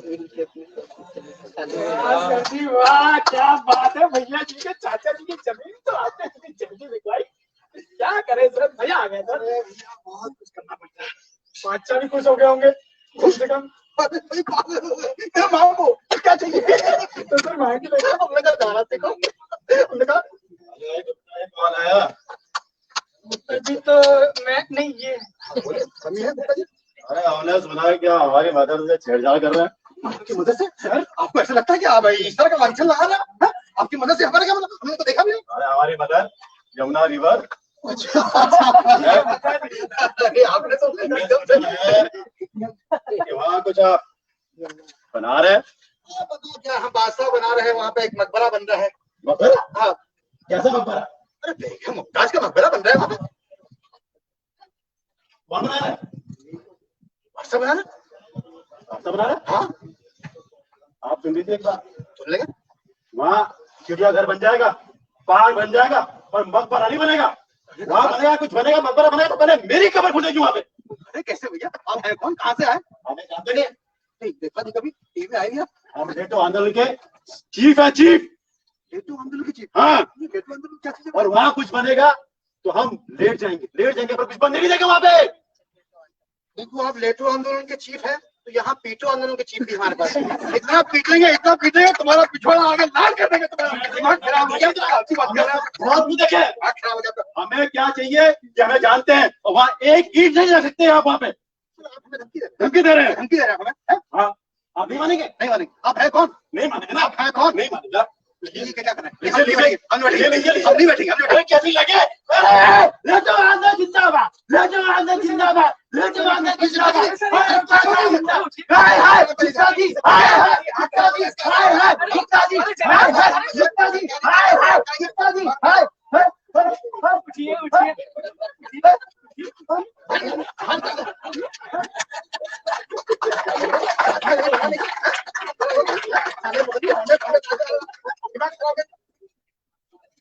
सुधीर, ऐसे कौन कौन है? चला गया सर। क्या चीज है? अरे सर, ज्यादा कुछ मुझे नहीं पता। जब भी कोई क्लास के बगल में कुछ भी जमीन वगैरह कुछ मकान बनाना शुरू करता है ना, तो 8-10 लोगों को पहुंच जाता है लेकर, और वो लेट जाता है वहां पर, यहाँ कुछ नहीं बनेगा, कुछ नहीं बनेगा, जमुना बचाओ, जमुना बचाओ। तुम्हें कैसे शांत किया इसको? 500 की बच्ची पकड़ा थी। और 500 में? अरे सर जी, 2 कौड़ी का नेता टुच्चा जाकर किशन नगर चौक पे ठेके से पौवा पिएगा, और क्या बात है इसकी? ठीक है भाई, तुमने संभाल दिया यार सुधीर। I love you. अरे sir, I love you too, sir. अच्छा सर, मैं थोड़ा बाहर की वो मैं कार बुक कर रहा हूँ अपने लिए, तुम्हारे लिए सोच रहा हूँ एक कार। i20 सर, वैगनआर भी चाहिए। नहीं यार, सफारी लेंगे हम। क्या बताए यार, बताओ मैडम, तो ताजमहल बनाना कितना मुश्किल काम हो गया। कहाँ से लोग जो है 2 कौड़ी के लोग दिमाग डिस्टर्ब कर रहे हैं। सर शांत रहिए, थोड़ा गुस्सा मत होइएगा। अरे गुस्सा मत होइए, मैडम आइए एक। तो बोलिए परसों नरसों आई यार। अरे सर जी बोल रही हैं समाज सुधारक है, मान ही नहीं रही है। आज मेरा तो कहीं और जाए यार, वहाँ जितना मैं उधर। जी आप। अरे आप ही तो है ना गुप्ता जी? हमारे है ना? हमारे ख्याल से तो हमें गुप्ता जी है वैसे। अरे बड़ी प्रसन्नता हुई भाई आपसे भेंट करके, तो बहुत ही प्रसन्नता हुई। देखो प्रसन्नता तो हमें भी हुई, देखते हैं कितने समय रहती है ये बताइए कैसे आना हुआ? अरे गुप्ता जी, अब जनहित में कहाँ कहाँ नहीं जाना पड़ता, आप सब जानते ही हैं। अब जनहित में कहाँ कहाँ नहीं जाना पड़ता और क्या क्या नहीं करना पड़ता। पर आज तो गुप्ता जी हम एक काम से आए हैं यहाँ। एक काम से? अरे हमने सुना है कि आप जमुना किनारे कौन बिल्डिंग बनाने जा रहे हैं। आपने भी सुनिया? अरे हमने सुना तो मन में जिज्ञासा उठी कि भाई ऐसा कैसे हो रहा है, तो चले आएगा साहब के पास। बताइए गुप्ता जी, क्या बनाने की योजना है आपकी? हमारी कोई योजना नहीं, हमारे बादशाह सलामत की योजना है। अच्छा सलामत? अरे गुप्ता साहब, आप क्या कोई बादशाह से काम है क्या? बताइए क्या बनाएंगे? आपकी बहुत लाठी है। वैसे ताजमहल बन रहा है। अभी तजबलिया का है भाई? मैं बोले तो ये बेगम मुमताज का मकबरा है। बेगम मुमताज का मकबरा, और वो जमीन पर? अरे वो जमीन पर तो सैकड़ों झुग्गी झोपड़ियां पहले से ही बनी हुई है। 2-4 मकान है, झुग्गी झोपड़ी बोल रहे हैं, 2-4 मकान है, तो भगा देंगे, निकाल देंगे। अब ऐसा नहीं, अब बोलिए गुप्ता साहब, वो झुग्गी झोपड़ियां उन गरीबों के लिए तो आलीशान मकान ही हुए, आप वहाँ से भी उन्हें निकाल देंगे तो कहाँ जाएंगे वो अपना बोरिया बिस्तरा उठा के? बताइए, जमुना जी में जाएंगे? बताइए। देखिए मैडम, एक तो सरकारी जमीन पे एंक्रोचमेंट करे हैं, ऊपर से गड़बड़ी करे हैं, उनको तो जेल भेज देंगे हम। अरे गुप्ता साहब, एक बात बताइए, अब आपने उनका घर छीन लिया तो कुछ इंतजाम तो किए होंगे उनका? अरे क्या इंतजाम किया बताइए? किस चीज का इंतजाम? अरे उनको बसाने का, कहीं और उनको बसाएंगे कि नहीं? अरे काहे बसाएंगे? आपको कहा ना कि वो सरकारी जमीन पे एंक्रोचमेंट किया हुआ है और बेफालतू वहाँ घुसे पड़ा है। अरे मेरा मतलब है कुछ मुआवजा देंगे कि नहीं? मुआवजा कहाँ के देंगे? मुआवजा क्या हमारी हमारे घर की जमीन है, क्या मुआवजा देंगे? उनको भगाएंगे, उनको पुलिस लेके उनको भगा देंगे उनको। साहब ऐसी बात तो कीजिए ना, पहले आपको कुछ इंतजाम करना होगा उनको बसाने का, तभी आप यहाँ कुछ कर पाएंगे, समझे ना? देखिए देवी जी, आप शांत रहिए, यहाँ पे ऐसा कुछ नहीं, आप यहाँ से जाइए। पहले बताइए क्या योजना आपकी यहाँ बना उनको बताने की, बताइएगा। अरे कोई योजना कुछ नहीं है, बताइए। ऐसे हम कुछ नहीं बनाने देंगे। आप जाइए यहाँ से, दिमाग अभी काम बना पाएंगे जब आप यहाँ उनको बताने के लिए कुछ और जमीन खरीदेंगे, कुछ और इंतजाम करेंगे। दिमाग खराब हो गया है, सुनिए। अरे सुधीर छोड़ो ना। क्या हो गया सर? दिमाग खराब हो गया, दिमाग खराब हो गया। अरे छोड़िए, अरे एक मिनट क्या सर, एक मिनट सर, बात ना कर बचाओ, लो। दिमाग खराब हो गया। अरे मैडम जी, ये बात तो अरे छोड़ो, अरे सुनिए, अरे छोड़ो सुधीर अरे बाबू। मैडम जी, पर सुनिए तो, please। बोलो। अरे आप तो समाज सुधारक हैं, जनता की सेविका है ना? बिल्कुल, हम तो जनता की सेविका ठहरे भाई, जनता की सेवा में सब कुछ करने को तैयार। बिल्कुल मैडम, तो आपकी गरीब जनता ही हुई ना। अब देखिए सुधीर बाबू, ऐसी लगी लिपटी बातें तो मुझसे करिए ना, समझे? अब हमें सब पता है यहाँ क्या हो रहा है, समझे ना? क्या पता क्या है? क्या पता? क्या पता? आप क्या हम बताते हैं क्या पता है। सीधे जरा सुधीर बाबू, हम बताते हैं क्या वो। हमें सब पता है कि आपने भैया जी की चाचा जी की जमीन सरकार को खरीदवाई, और वो जमीन जिसे कोई लेने तक को तैयार नहीं था, और वो भी दूने चौगुने दाम पर। खूब चूना लगाएगा सरकार को। अब बताओ हम कौन झूठा बोल रहे हैं क्या? अरे सच, अरे मैडम जी, अरे आप तो समाज सुधारिका है, अरे जनता की सेविका है। अरे आप कैसे झूठ बोल सकती है मैडम? आप कैसे झूठ बोल सकती है? और क्या? अरे जनहित में कि हम दोनों आपकी क्या सेवा कर सकती हैं? समझिए, समझा कीजिए। ऐसे दो थोड़े के साथ जो है पता कहाँ आ जाएंगे। सर करोड़ों का प्रोजेक्ट है, एक तो निपटा लेंगे सर, निपटा लेंगे। आप प्लीज हाँ जी मैडम जी। अरे देवी जी, आप तो सचमुच में समाज सेवी है। बताए कि आप तो जो है बाहर में भी जाती है, वहाँ भी प्रोग्राम करती है, अच्छी होगी आप आए ना ऑनलाइन पर, तो आप बताइए उनको बचाने की क्या योजना है? अरे गरीब जनता है, शोषित वर्ग है, अब कुछ तो इंतजाम करोगे आप, बताइए क्या योजना? मैडम हिंदी में बोले तो कोई योजना नहीं। आप बताइए, कुछ आइडिया दीजिए, कोई बताइए क्या करना है, वो कर सकते हैं। क्या बताएं? हम बताते हैं ना। हम बताइए फिर। हम बताते हैं। देखिए, हम तो ठहरे भाई जनता की सेविका, जनता की सेवा करना हमारा धर्म है। और फिर अब आपसे कुछ छुपा तो है नहीं। देखिए, वो चाचा जी के सरकार की जमीन के पास ही हमारा एक छोटा सा प्लॉट है, बस उन गरीब जनता को वहाँ बसा दीजिए, यह इंतजाम। जमीन किसकी है? अरे वो जमीन अपनी है। जमीन आपकी है तो आप क्यों बेच रही हैं? अब क्या बताएं गुप्ता साहब, जनहित में क्या क्या नहीं करना पड़ता और क्या क्या नहीं करना पड़ता, कहाँ कहाँ नहीं जाना पड़ता। हम आपको बताते हैं क्या है कि इस जमीन पर, ये जो हमारे छोटा सा प्लॉट है, इस पे भी साले वो गरीब झुग्गी झोपड़ी वाले आके बसते हैं, अब खाली नहीं करते, और नाक में दम कर रखा है इन सालों ने। तो हमने सोचा कि इसी रेट पे आप हमारा भी प्लॉट बिकवा दें, तो हम भी सहजदारा रोड में कोई बढ़िया सा फ्लैट खरीद लें। इतनी सी बात है। हाँ तो देवी जी कोशिश करें, क्या बात करती है? आप कोशिश करेंगे तो जरूर होगा। अरे पर एक बात सुनिए गुप्ता साहब, हम भैया जी से 2 पैसा ऊपर ही देंगे, समझे ना? बिल्कुल सब कुछ उन्होंने तो हाथ पर खा दिया, तो वो ही हमारा चिंता लगा। अब चश्मा आपने ऊपर कर दिया है, बहुत अच्छा लगा।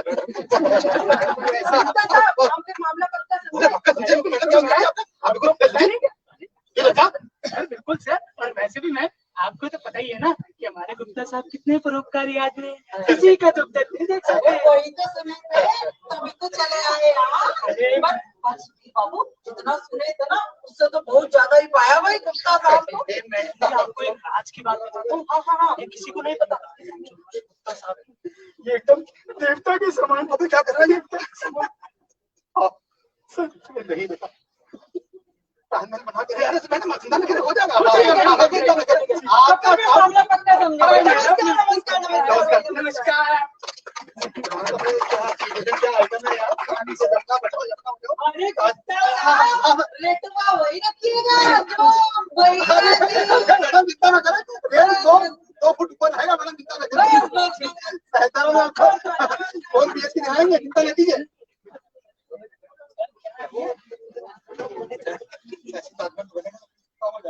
लेकिन सर काम तो इसका करना ही पड़ेगा। कैसे यार? इसका ऐसा है देखो यार, एडिशनल लैंड एक्वायर करने का प्रपोजल बनवा देते हैं।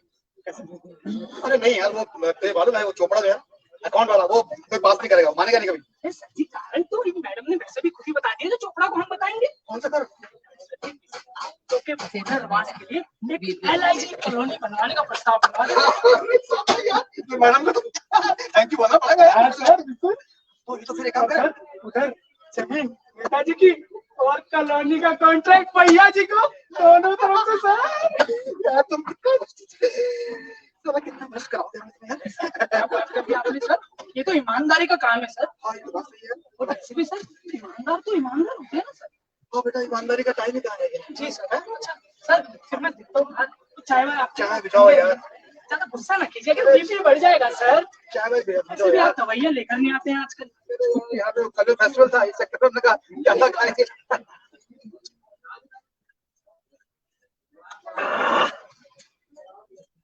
ये जो है अब ताजमहल के काम के बारे में सोचना पड़ेगा, क्या करना है, किसको इंजीनियर को जो है आर्किटेक्ट किसको होगा, बात करते हैं जी। हाँ विजिलेंस वाले आ गए, खराबी आ रही हो। हाँ सर, बहुत दिमाग खराब कर रहे हो। सर इसे आप ही झेलो, मैं तो जा रहा हूँ अंदर। जैसे वो कह रही थी ना, सर झेलो, सर झेलो। अरे सुधीर जी सर। बहुत खराब किया यार। सर झेल लो sir. Good morning sir, good morning. Good morning ma'am, good morning. कैसे हैं आप? अरे बस बढ़िया है, आप बताइए क्या कर रहे हैं? बस ठीक है मैडम, बैठिए बैठिए। कैसे आना हुआ इधर? आज का चल रहा है, वैसे चल क्या रहा है आजकल? अरे भ्रष्टाचार चल रहा है, बस लगे पड़े हैं उसी में। केस? हर इंस्पेक्टर को 5 केस पकड़ने का टारगेट दे दिया गया है। 5 केस? सो कर रहे हैं कोटा पूरा। हाँ बिल्कुल, आज ही 2 केस पकड़े। 2 केस पकड़ लिए? बिल्कुल। क्या केस थे पता? अरे बस एक तो एक चपरासी ने इस बंदे से चाय पीने की मांग की, तो उसे रंगे हाथों चाय पीते हुए पकड़ लिया। और दूसरा एक क्लर्क ऑफिस का पेट जेब में दबाए घूम रहा था, उसको भी धर दबोचा। अरे दोनों फुल प्रूफ केस बने हैं। हाँ बताओ, एक चपरासी, मैडम बताओ, एक चपरासी चाय पी रहा है, वो भी है? और वो बताइए, सरकारी आदमी जो है, ये तो बहुत अलग। ऐसे ही सरकारी जो है ना मिनिस्ट्री खत्म हो गई, तो नहीं कर रहे आप।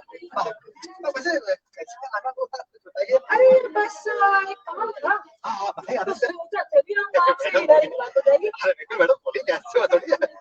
गुप्ता साहब ये बताइए, ये जो LIG कॉलोनी के फ्लैट बन रहे हैं, सुना है उसमें बड़ी धंधेबाजी हो रही है। नहीं मैडम कैसी बातें करें, वो देख ही रहे हैं, सुबह से नाटक देख रहे हैं, कोई धांधली नहीं हो रही है। अरे बहुत धांधलीबाजी हो रही है। अरे धांधली तो कहाँ नहीं हो रही मैडम, कहाँ नहीं हो रही धांधली, तो सब जगह हो रही है। मैडम बताइए कहाँ नहीं हो रही है? अरे वहाँ कुछ ज्यादा ही हो रही है, दीवारें पूरी नहीं थी। कौन सी दीवार? अरे जो LIG कॉलोनी की दीवार मांग रही है, बाउंड्री वॉल है, जो भैया जी के नक्शे में 4 फुट की दीवार दिखाई। अरे पेमेंट भी उसी के साथ है। कुछ हुआ? तो 3.5 फुट बना के चलिए, आधा फुट कौन बनाएगा? और नहीं तो क्या हुई ना धांधलीबाजी। भैया जी तो ऐसा कर ही नहीं सकते, उनके बारे में तो सोचना ही गलत है। ऐसा हो सकता है? भैया आप ही के कॉन्ट्रैक्टर हैं, आप ही उसके बिल पास करते हैं, आप ही जाने, आप ही देखें। नहीं मतलब सही है करें कि 4 फुट नहीं बने? अरे नहीं बनी है। ठीक है। सुधीर सुधीर कहाँ मर गया? सुधीर जी सर, क्या हो गया? मैडम क्या करें? वो भैया जी ने जो दीवार जो बनी थी 4 फुट की जो है, कौन सी दीवार? अरे LIG कॉलोनी वाली। अच्छा वो दीवार। अरे सर जी, वो तो अभी बननी भी शुरू नहीं हुई। इसको 4 लाख देने हैं, सारे पीने दीजिए उसको, तो 50,000 रह गए। अच्छा अरे सर जी, वो क्या हुआ कि कल कैश थोड़ा कम पड़ गया था, तो भैया जी ने कहा चेक तो ये लोग लेते नहीं, तो भैया जी ने कहा कि जो आज शाम तक पहुंच जाएगा। पक्का? अरे सर मैं खुद पहुंचा के लाऊंगा। श्योर कर लो सर। बिल्कुल कीजिए सर, धड़ल्ले से कीजिए। इन पार्टी है बहुत करारी है, दिमाग साफ कर कोई दिक्कत नहीं, आप कीजिए। अरे मैडम कुछ नहीं, थोड़ा सा पीछे सीमेंट की कमी होगी थी मैडम, तो सीमेंट का ट्रक शाम तक पहुंच जाएगा, दीवार पूरी हो जाएगी। कुछ नहीं, चलो खैर बात तो साफ हो गई। भैया जी तो बड़े आदमी है, ऐसा कर ही सकते हैं। आज के लिए तो मैडम हम जानते हैं और आपकी ईमानदारी के तो पूरे शहर में ही चलते हैं क्या? हाँ बिल्कुल बिल्कुल। चलो फिर हाँ ठीक है, चलती आप हूँ। कितना लग रहा है मैडम? शाम तक हो हाँ जाएगा। चलती हूँ, वैसे भी अभी 3 केस हो गए। हाँ ठीक है मैडम। सर जी आपने तो मुझे कैसे? अरे वो दीवार की बात बोलकर। दीवार की बात इसलिए बोलनी पड़ती है, कोड वर्ड होता है कुछ। अबे वो कैसी माना सुन के आ जाती है, दिमाग खराब हो गया उसका। खाली जो है नहीं अरे देखिए दीवार का ना हमने 3 केस हो रहे हैं। नहीं मैडम, कितना लग रहा है? ठीक है सही है, पकड़ वाला। कुछ के फाइल छोड़ दी सर। हाँ वही तो है ना, अच्छा बड़ी तेज खोपड़ी है इसकी।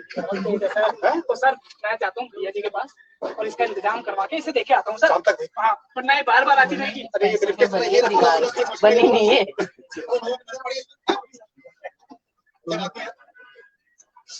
क्या करूं?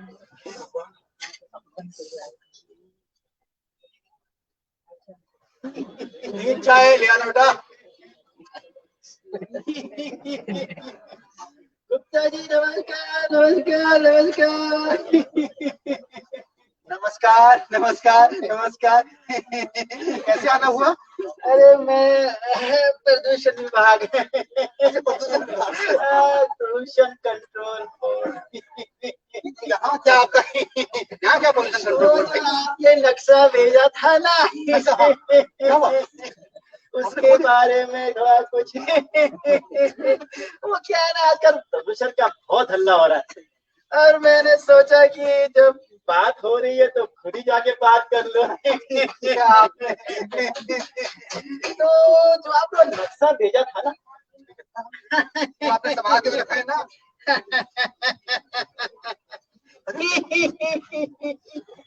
ये देखिए आपका नक्शा जो आपने गजब आदमी यहाँ पे। ये दाल रोटी सब्जी ये फाड़ दिया आपने। अरे थोड़ा सा फेड हो गया है। ये देखिए ये देखिए, ये जो आपने इसमें ना चिमनिया जो है ना, चिमनिया चिमनिया, इससे देखिए कितना पोल्यूशन होगा। अरे गुप्ता जी हमें गुप्ता जी का चिमनिया। अब ये मीनारे हैं, मीनारे मीनारे कहते हैं इसको। मीनारे कर दोगे, पागल हो गए बिल्कुल। देखिए एक नहीं चार चिमनियां है, देखिए कितना धुआं निकलेगा इसमें से है? लोग कैसे रहेंगे? मैं तो लगता है कि आसपास से लोग तो पागल ही हो जाएंगे। पागल वो नहीं, पागल हम हो जाएंगे। तुम्हारा दिमाग खराब हो गया। वो कोई बिजली घर नहीं है, वो कुछ नहीं। चिमनिया कहाँ से है उसमें? वो तो एक सिंपल मकबरा है। वो मीनारे बनाई है, खूबसूरती के लिए बनाई गई है मीनारे। खराब हो गया आपका फालतू करते। आप देखने के लिए आप उसे कुछ भी नाम दीजिए और धुआं तो निकलेगा ही ना। धुआं कहीं और से निकले ना निकले, मेरे दिल से जरूर निकलेगा। ताजमहल बन रहा है, पता नहीं कहाँ से कैसे कैसे झंडू बम आ रहा है। आप बड़ा ही मजाक करते हैं जी। अच्छा धन्यवाद, आप आए अच्छा लगा। पर वो जो मैं कह रहा था ना, ये जो फैक्ट्री है इससे जो पानी का निकासी होगी वो आप कहाँ डालेंगे? दोबारा बोलो, क्या बोला? ये जो फैक्ट्री है इसके जो पानी की निकासी होगी आप उसे कहाँ डालेंगे? इसका जो पानी निकलेगा बेटा उसको मैं अपने घर ले जाऊंगा, बच्चों को नहलाऊंगा, पड़ोस को ले जाऊंगा। वो धाक का कार्यक्रम होता है ना, वहाँ पे माल देता मिले, टैंक भिजवाऊंगा, टैंकर लेके जाऊंगा, खोपड़ी में अपने जाए। दिमाग खराब हो गया आपका। अरे मेरा तो नेचर ही ऐसा है। एक बात बोला मैंने था, मतलब ठीक है, पर इसका आपने निकासी का किया है। जो ड्रेनेज सिस्टम बना हुआ है ना, ड्रेनेज सिस्टम बना हुआ ना, ये पूरा पानी यहाँ से निकल के ये जगह जाके यहाँ पे जमा होगा। यमुना में नहीं जाएगा। फिर ठीक है, फिर ठीक है। पर इतना बड़ा प्रोजेक्ट चल रहा है तो प्रदूषण विभाग का भी तो कुछ बनता है ना। तो ये बोले ना, इतना लंबी चौड़ी कहानी, इतना पानी कहाँ जाएगा, किधर आएगा, चिमनियां बात करते, कम सुधीर से बात करते वो हो जाएगा। ठीक है हो जाएगा, समझिए, आप चिंता न करें, सब हो जाएगा, जो भी चीजें हैं सब मैनेज हो जाएगा। आप जाइए जाइए आप। सुधीर जी सर।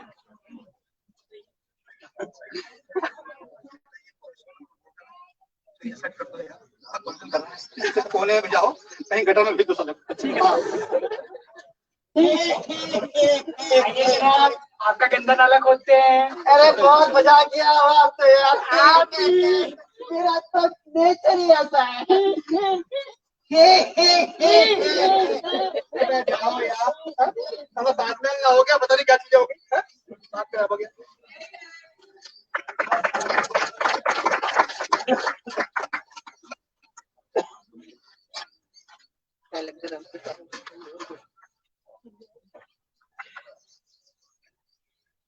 अरे जी, इस चोपड़ा के तो बड़े ड्रामे हैं, 5% मार रहे हैं जी, और आता ही होगा भी सर।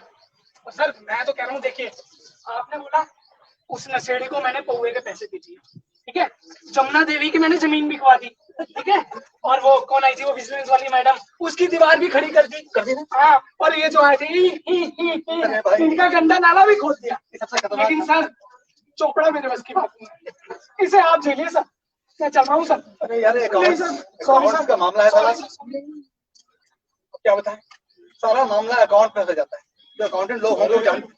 अरे चोपड़ा साहब कैसा है? अरे बढ़िया सर, आपकी अभी बात ही कर रहे साहब, काम क्या चल रहा है आपका? काम तो कहाँ चल रहा है, खाली बैठे हैं जी, आपके आज में खाली बैठे क्या हो गया जी? जो आपने ऑब्जेक्शन इतने लगाए कि उनको पूरा करने में 2 साल 3 साल 4 साल 5 साल 6 साल 10 साल तक का प्लान दे दिया आपने, बताओ क्या काम करेंगे? गुप्ता जी, अरे ऑब्जेक्शन ने लगा था तो क्या ਤੁਹਾਡੇ मत्थे में चंदन ने टिक्का लगाता है जी?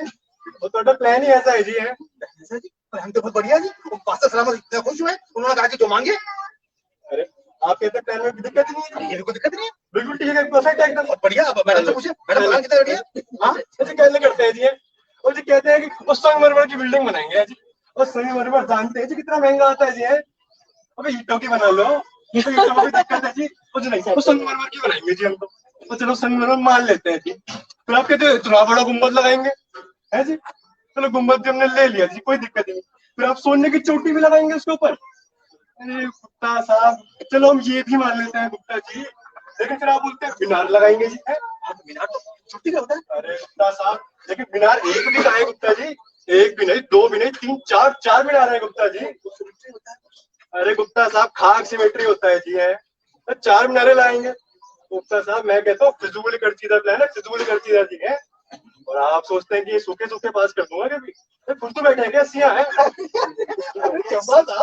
बोलते पहले आपको तो हम करते, लेकिन पैर तक गीला गीला कर देते। अरे आवाज कर दी आपने, अरे बोलते ना कम से कम। अरे गुप्ता साहब, एक ऑब्जेक्शन और थी वैसे, वो सुधीर ने बताया होगा आपको। हाँ सुधीर ने बताया था उसने, लेकिन ऑब्जेक्शन तो हम दूर कर देंगे, कोई टेंशन नहीं उसमें, कुछ दूर कर देंगे, दूर कर देंगे। कुछ मंजूर है जी आपकी? मंजूर है बिल्कुल। अरे अरे गुप्ता साहब, फिर तो कल ही नहीं है कोई, मैं आज ही केस क्लियर कर दूंगा आपका। नहीं आपके अगर दो चार ऑब्जेक्शन और है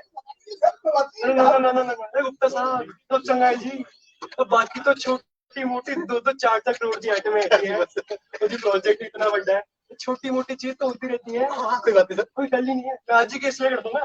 आपका बहुत बहुत धन्यवाद सर। चोपड़ा साहब भैया, आप यहाँ आए, आप चिंता ना करें, पूरी व्यवस्था आपकी कर देंगे हम। गुप्ता साहब, आप इतनी मेहनत कर रहे हैं हमारी, इतना तो कहीं तक आपके लिए। बिल्कुल बिल्कुल, अरे आपका तो एक घुग्गी नहीं काम कर देगा, उसमें ध्यान रखेगा जो साहब। चलते हैं जी। हाँ बिल्कुल बिल्कुल। अरे साहब, वो सुधीर को दफ्तर भेज देना शाम को, अरे फाइल क्लियर करके हाथों हाथ भिजवा दूंगा जी उसके। आज शाम को जी? हाँ जी, हाँ जी जी, क्या बात है चोपड़ा साहब, आप धन्य। चलता हूँ। बिल्कुल बिल्कुल जाए। अरे बाप रे बाप, देखिए विटामिन एम में कितनी ताकत होती है। जो आदमी जरा 6 महीने से काम भटका हुआ था, बात हुआ सब पूरा हो गया। अरे सुधीर जी सर, बेटे चोपड़ा भी निपट गया बेटा। तो चलिए फिर आइए सर, चलते हैं, थोड़ा फाइल वाइल देखते हैं सर, काम वाम देखते हैं। अरे हाँ यार, वो बिल्डिंग क्या हुआ था?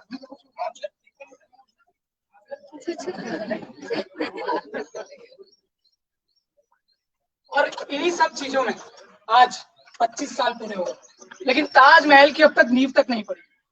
तो देखिए आगे क्या होता है।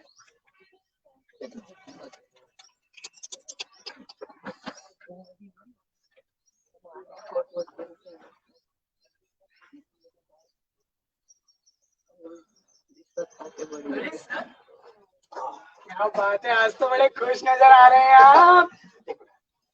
हाँ यार वो राघव, हाँ दिल्ली बात की थी हमने यार, वो 5 स्टार होटल का उद्घाटन हो रहा है अपना।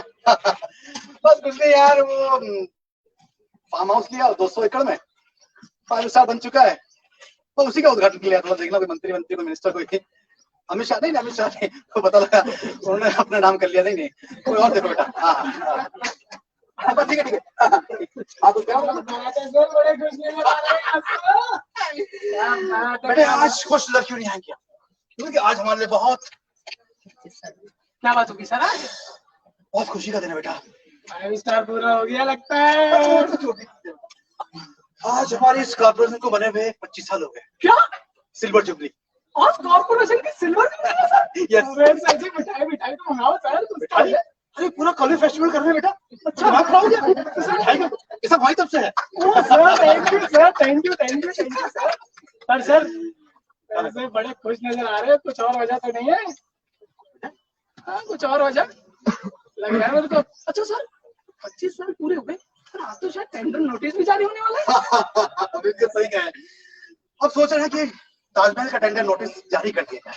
हाँ सर। बूढ़ो वैसे ही बहुत परेशान हो रहे हैं। बीमार भी है बेचारे। बीमार है, सुनने में आया बीमार है। और कैसी है? सर मैं गया नहीं सर। जाना चाहिए यार। अरे होने की वजह से सब कुछ हो रहा है यार। ये 5 स्टार 7 स्टार और तुमने भी तो बेटा बहुत माल बना दिया। लगता है माल देवता पहाड़ी खरीद लिया सारा तुमने। नहीं सर माल देवता का खरीदा तो था, बस इसमें पैराग्लाइडिंग शुरू करवा रहा हूँ। सही है।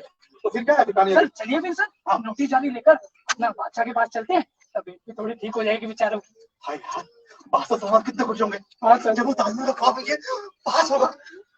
चलिए चलो सर। ये कोट बेटा ये कोट छोड़िए। जी सर चलिए।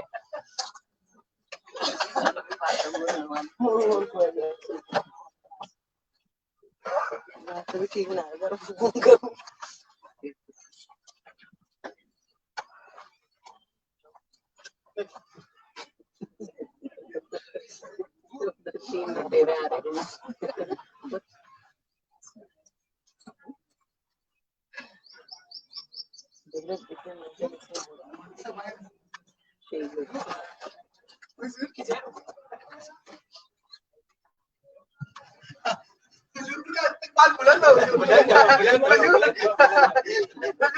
आए हैं हुजूर, आज टेंडर नोटिस लेकर आए हैं हुजूर। साइन कैसी है हुजूर? दिखाइए हुजूर, ये दिखाइए। साइन कीजिए हुजूर।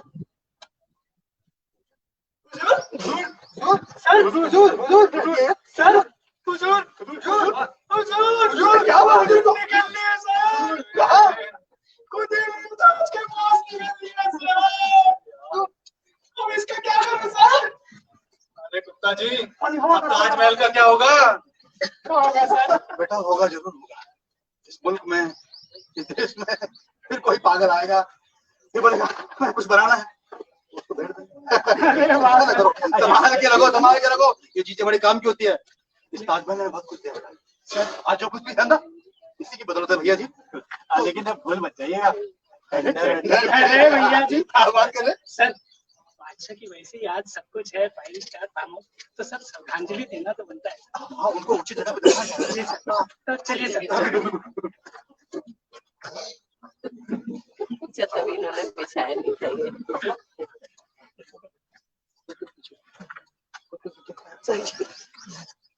उस पर तो भी फोटो दिखाओ।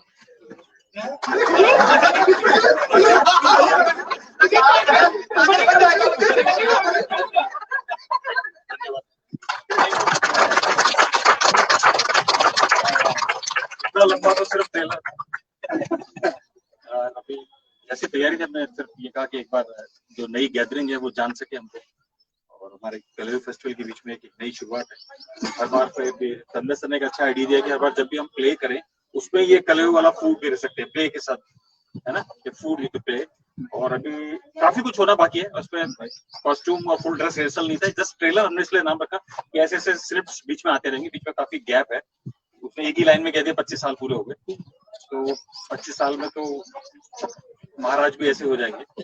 तो लेकिन हमारी इस प्ले में जितने भी लोगों ने पार्टिसिपेट किया, मैं उनके लिए इंट्रोडक्शन करा दूं। आज हमारे साथ सबसे पहले तो मैं इनका इंट्रोडक्शन करता हूँ, आकांक्षा शर्मा। ये पहली बार जुड़ी है और इन्होंने बहुत अच्छा किया। आकांक्षा शर्मा आप टीचर हैं, फ्रेंच टीचर हैं, ये पहले हमारे स्टूडेंट इंस्टीट्यूट में, और चाहते हैं हम लोग इंस्टीट्यूट और स्टूडेंट वाले लोग, ये भी मैं इनको आप सब जानते हैं, मीनाक्षी जी जो नेता के ऊपर नहीं ये अभिषेक नौटियाल है, ये भी हमारे स्टूडेंट थे मास्टर के, ये फुल टाइम इसमें आ गए। प्रताप है भैया जी, प्रताप सिंह। ये अनिकेत, ये भी स्टूडेंट है, ये बीटेक कर रहे हैं और जॉब पे आ गए हैं। और ये भी स्टूडेंट है बलूनी, सार्थक बलूनी, और इनको तो सारे लोग जान ही रहे हैं। सुदीप जुगराल जो गुप्ता जी बने थे, जिनके बिना ये टेंडर पास ही नहीं हुआ, ताजमहल बनेगा। और ये सबसे बड़ा टैलेंट है, देखिए दो कैरेक्टर किया पंकज शर्मा। और ये सबसे अच्छी बात बताएं, ये यहाँ आ भी नहीं रहे थे क्योंकि ये कहीं और जा रहे थे। फिर इनको दिमाग में आया कि चलो वहाँ नाटक हो रहा है और खाना भी हो रहा है, खाना भी हो रहा है, तो इन्होंने प्रोग्राम भी कैंसिल कर दिया। तो अपने थोड़ा सा लालच दिया कि खाना भी है और दो रूल करने पड़ेंगे, तो इसलिए हम लोग आए।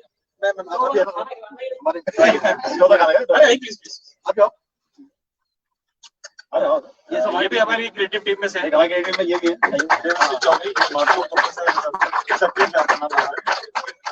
ये से वैसे मैम भी एक रोल करने वाली है, लेकिन वो सस्पेंस है, जब आप प्ले देखने आएंगे तब देखिएगा।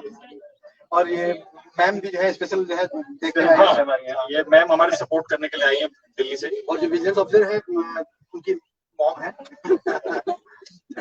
बहुत बहुत धन्यवाद। आपको कैसा लगा आपके रिव्यू को देख?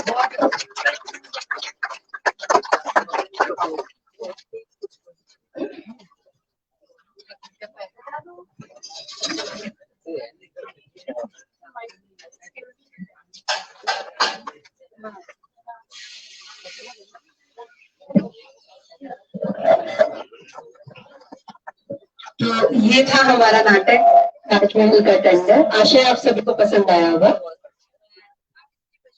मैं अपने धात के अध्यक्ष श्री लोकेश नवानी जी से निवेदन करती हूँ कि सर आए और अपना आशीर्वचन यहाँ पे प्रस्तुत करें।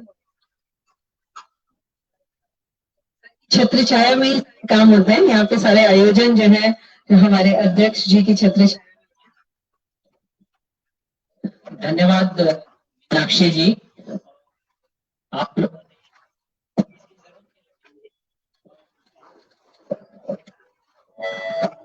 सभी का एक बार पुनः अभिवादन और आप सभी को नमस्कार। आपने जो धात के तमाम उपक्रम हैं, आयोजन हैं, विचार हैं, अवधारणाएं हैं, उनके विभिन्न जो पक्ष हैं उनको समझा, देखा, महसूस किया और आपने धात को ज्वाइन किया, इसके लिए आप सबका बहुत बहुत धन्यवाद। धात केवल एक संस्था नहीं है, दरअसल हम कई बार ये महसूस करते हैं कि धात एक संस्था है।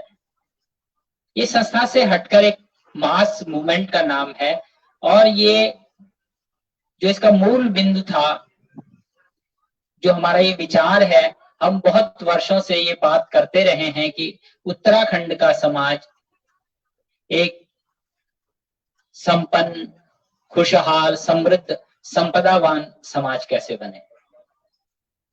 हमारा सांस्कृतिक जुड़ाव था और हम जो आम आदमी की जो ताकत होती है, सामाजिक ताकत, उसका बड़ा मूल्य होता है, अर्थ होता है और ताकत होती है। सरकार से इतर भी समानांतर हम कोई गतिविधियां करके सोशल चेंज ला सकते हैं और सोशल चेंज से भी ज्यादा एक सोशल मूवमेंट का निर्माण कर सकते हैं, जिसका जो दबाव है व्यवस्था पर, समाज पर और आम आदमी पर पड़ता है, वो जुड़ता है, आगे खड़ा होता है और समाज को बदलता है। आपने अभी हमारा जो एक शिक्षक साथी थे, उन्होंने कहा, वो जो धात से जुड़े राजीव पांत्री जी, तो राजीव पांत्री जी ने जो कुछ कहा है, निश्चय ही धात प्रेरित करने का काम भी करती है। धात एक प्रेरणा का मंच है।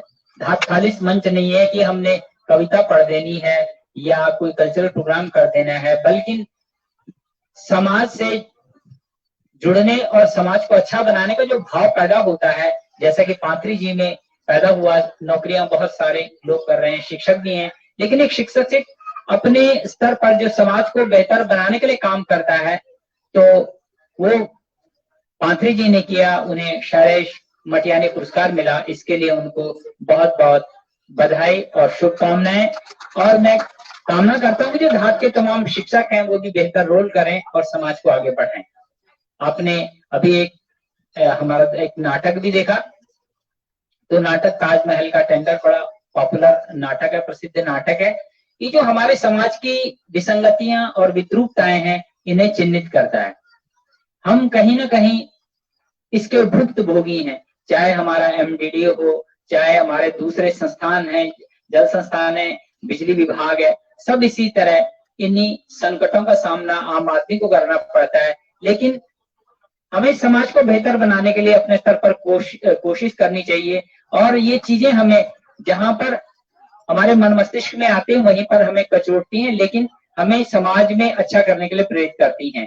और इसके बाद ही हमारा, जैसे कि हमारा जो बहुत पुराना विचार था धात का, हम चिंता करते हैं कि लगभग 200 साल से 1900, मेरा मानना है कि 1815 के आसपास से एक सिलसिला शुरू हुआ मिलिट्री सेवा में जाने का, जो भारत जब जिसे कहते हैं ब्रिटिश गवर्नमेंट या गढ़वाल के राजा और नेपाल के राजा, उनके बीच में युद्ध हुआ था, और तब सिरमौर में गोरखा बटालियन बनी थी, लोग भर्ती होने के लिए जाने लग गए।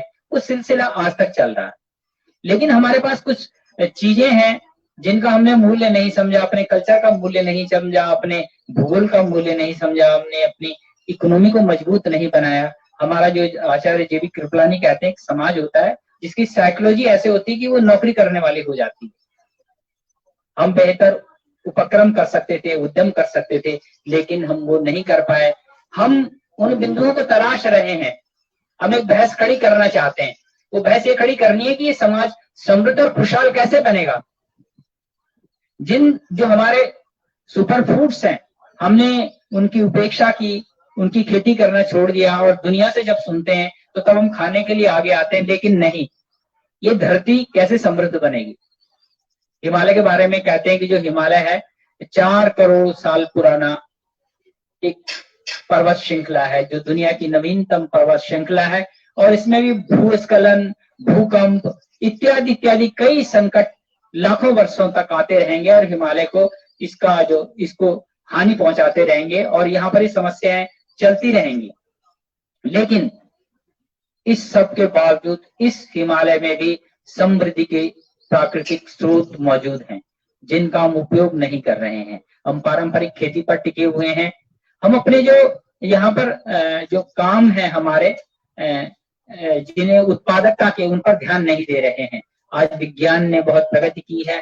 जो 40 साल में फलने वाला अखरोट था, अब 4 साल में उपलब्ध होने लगा है। हमें सोशल इनिशिएटिव को लेकर हम इसमें समाज में क्रांति कर सकते हैं। जैसे मैंने कहा कि सामाजिक ताकत का अपना मूल्य होता है। हम सबके भीतर एक सामाजिक ताकत है, और मैं समझता हूं कि हमारे लोग हैं, जैसे कि मैं यहाँ देख रहा हूँ डॉक्टर पांडे जो महानिदेशक हेल्थ के थे, वो यहाँ बैठे हुए हैं। प्रोफेसर SC पुरोहित जो दून विश्वविद्यालय के हैं, वो यहाँ बैठे हुए हैं। देश के जाने माने अर्थशास्त्री प्रोफेसर राजेंद्र मंगैन दून विश्वविद्यालय के बैठे हुए हैं। मैं यहाँ पर डॉक्टर आलोक सेमवाल जी को देख रहा हूँ, यहाँ पर आए हुए हैं। आपसे निवेदन आगे बैठ जाएं। यहाँ पर अखिल कुकरेजा जी आ रखे हैं, जो कि बड़े समर्पित भाव के और बड़े स्वप्नजीवी व्यक्ति हैं, वो यहाँ पर आए हुए हैं। ऐसे बहुत सारे लोग अपने अपने स्थान पर रहकर इस समाज को बेहतर बना सकते हैं, इस दुनिया को सुंदर बना सकते हैं। हम कहते हैं ना कि एक मोदी जी एक कल्पना कर रहे हैं कि भारत 5 बिलियन की ट्रिलियन की ये जो इकोनॉमी बने। हम बहुत बड़ी बात नहीं करते, हम सिर्फ 5 सवाल करते हैं: समृद्धि, खुशहाली, संपदा, हर किसी को रोजगार और आत्मनिर्भरता। मैं समझता हूँ ये जो उत्तराखंड हमारी कोशिशों से बनेगा वो बहुत सुंदर बनेगा। हमें इस पर भी बहस करने की जरूरत है। हमें समाज के निचले स्तर पर जो धाद का मूवमेंट है कॉमन मैन से निकला हुआ है और कॉमन मैन ही इसमें बहुत ज्यादा है। लेकिन मैं समझता हूँ कि हमारे समाज के उन लोगों की बहुत बड़ी जिम्मेदारी है बहस खड़ी करने की सही सवालों पर। हमारे विकास का रोड मैप क्या होना चाहिए, हमें एक नई और समर्थ इकोनॉमी कैसे बना सकते हैं। आज आप जान रहे हैं कि यहाँ पर केदारनाथ में आए दिन 20-20 हजार लोग जा रहे हैं, लेकिन हमारे पास अकेला केदारनाथ नहीं है, हमारे पास बहुत सारी चीजें हैं, होम स्टे, ऐसी तमाम बातें हैं। और मोदी कनार बाहर जाके कहते हैं कि आपको क्या करना है कि 5 पर्यटक लाने हैं। जी नहीं, हमें भी कम से कम 10 लोगों को पहाड़ भेजना है, घूमने के लिए भेजना है, खाने के लिए भेजना है। हमारे पास ये रिच फूड्स हैं, हमें इनका मूल्यांकन करना है। प्रकृति ने जो भी बनाया है वो सर्वश्रेष्ठ बनाया है, वो पौधा हो झंगोरा हो, हम उसे खा सकते हैं, दुनिया को कर सकते हैं। और देखिए मेरे एक मित्र हैं, वो कहते हैं आप घास पैकिंग करके लाइए, हम दुनिया में कहीं भी बेच देंगे। और मेरे कुछ मित्र ऐसा काम भी करते हैं। तो मैं समझता हूँ कि हमारे चाहे कंडाली है, चाहे हमारा मड़ुआ है, चाहे जो दूसरे अनाज है, उनका अपना मूल्य है। और उनकी जो तमाम रेसिपीज हैं वो दुनिया की बहुत बेस्ट रेसिपीज ही हैं। दुनिया में ये सारे अनाज होते हैं, कोई कैसे बनाता है, कोई कैसे बनाता है। आप जानते हैं कि सभी लोग, दुनिया में कोई भी ऐसी चीज नहीं है जो न खाई जाती हो और न खाई गई हो, सबने सब कुछ खाया हमारे पूर्वजों ने। तो हमारी अपने ये मूल्यवान चीजें हैं, उनका जो हमारा अनाज है, ये जो आज हमारे यहाँ बहन मंजू काला जी इसके प्रमुख हैं, और वो बहुत आपको बेहतरीन रेसिपीज बनाती हैं और उनमें उसका भी प्रयोग करती हैं जो भारत के अन्य स्थानों में बनती हैं। तो मैं समझता हूँ आप उस पर अभी आमंत्रित हैं, वो भोजन करेंगे। लेकिन मैं चाहता हूँ एक संकल्प लें आप सब, इस समाज को। अभी राजस्थान की कुछ बहनें आई हुई हैं, ये मैडम जैसे अभी केदारनाथ घूमकर आई हैं, बड़ा अच्छा अनुभव रहा है। डॉक्टर विशाल शर्मा भी आई सर्जन है, बाला वाले में दिखाई पड़े हैं। पांडे जी बैठे हुए हैं, पांडे जी का भी स्वागत है, महानिदेशक रहे हैं। तो कुल मिलाकर आप समाज के क्रीम हैं। अब क्रीम लोगों का दायित्व 2 है, या तो वो सो जाएं या इस समाज को क्रीम बनाएं। तो मैं समझता हूँ आप सोने के लिए नहीं आए, शायद इस समाज पर वो एक लेप लगाएंगे, इस समाज को बेहतर बनाएंगे। मैं इतना ही कहना चाहूंगा। आप सभी का बहुत बहुत धन्यवाद। आप सभी को नमस्कार।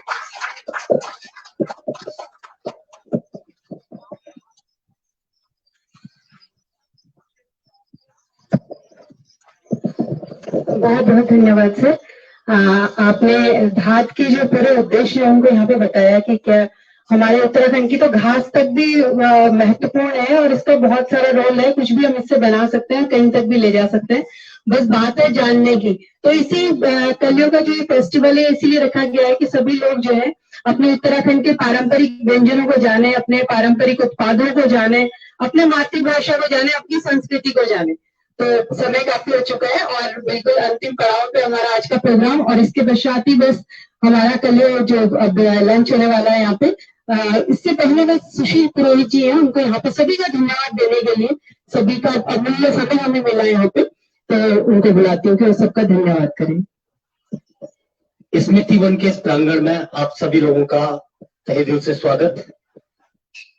स्मृति वन के साथियों की तरफ से एक निवेदन है कि जहां एक तरफ कंक्रीट के जंगल पैदा हो रहे हैं, हम लोगों का प्रयास है कि स्मृति के रूप में, किसी भी स्मृति के रूप में, हम एक पौधे को लगा करके अपने इस वातावरण को थोड़ा सा बैलेंस करने का प्रयास कर रहे हैं। तो आप ये देख रहे हैं यहाँ किसी न किसी ने अपने परिजनों की, अपने किसी न किसी याद में यहाँ पर पौधारोपण किया है। तो हमारी आप लोगों से भी गुजारिश है कि आइए स्मृति वन के इस यात्रा में हमारा साथ दीजिए और इस धरती को और सुंदर बनाने का हम प्रयास करेंगे। आप सब लोगों का हृदय से स्वागत और धन्यवाद। और अब मैं मंजू काला जी को अपने जो पारंपरिक उन्होंने व्यंजन तैयार किए हैं सबके सम्मुख लाने के लिए निवेदन करती हूँ कि जल्दी से आए और सबको परोसें, क्योंकि सबको भूख भी लग गई है और समय भी बहुत ज्यादा हो चुका है। तो तालियों के साथ स्वागत मंजू काला जी।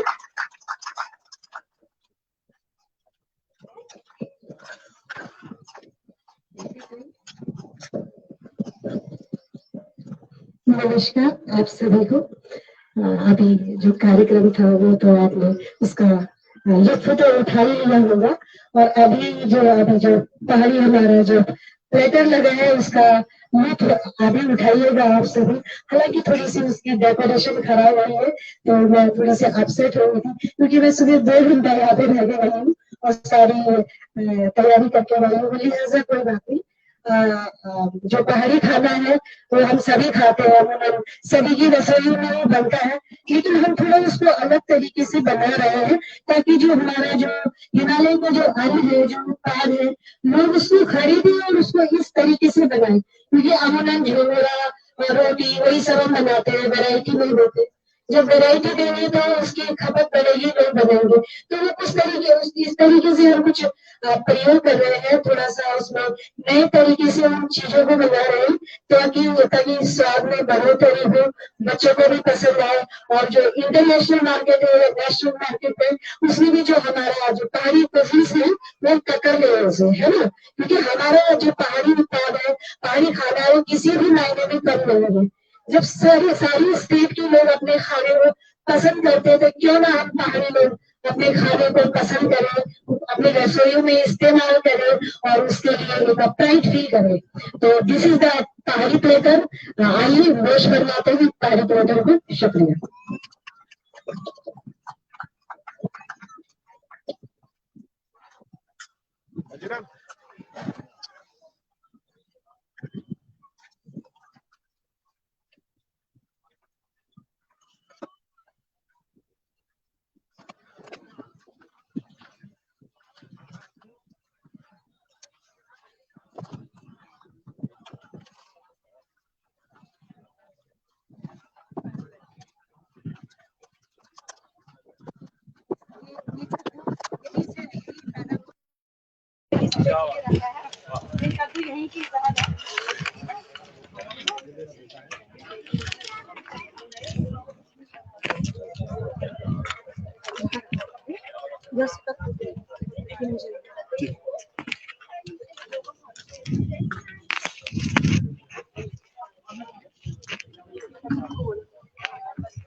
So, ladies and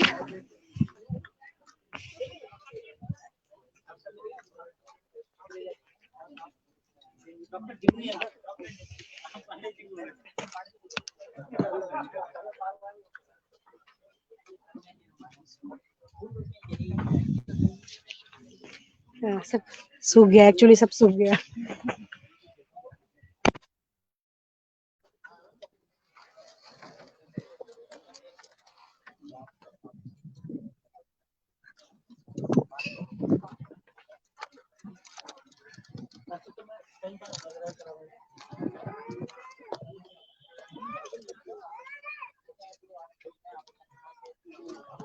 वहाँ से ये सारी जो हमारा उद्देश्य है वो पूरा होना चाहिए।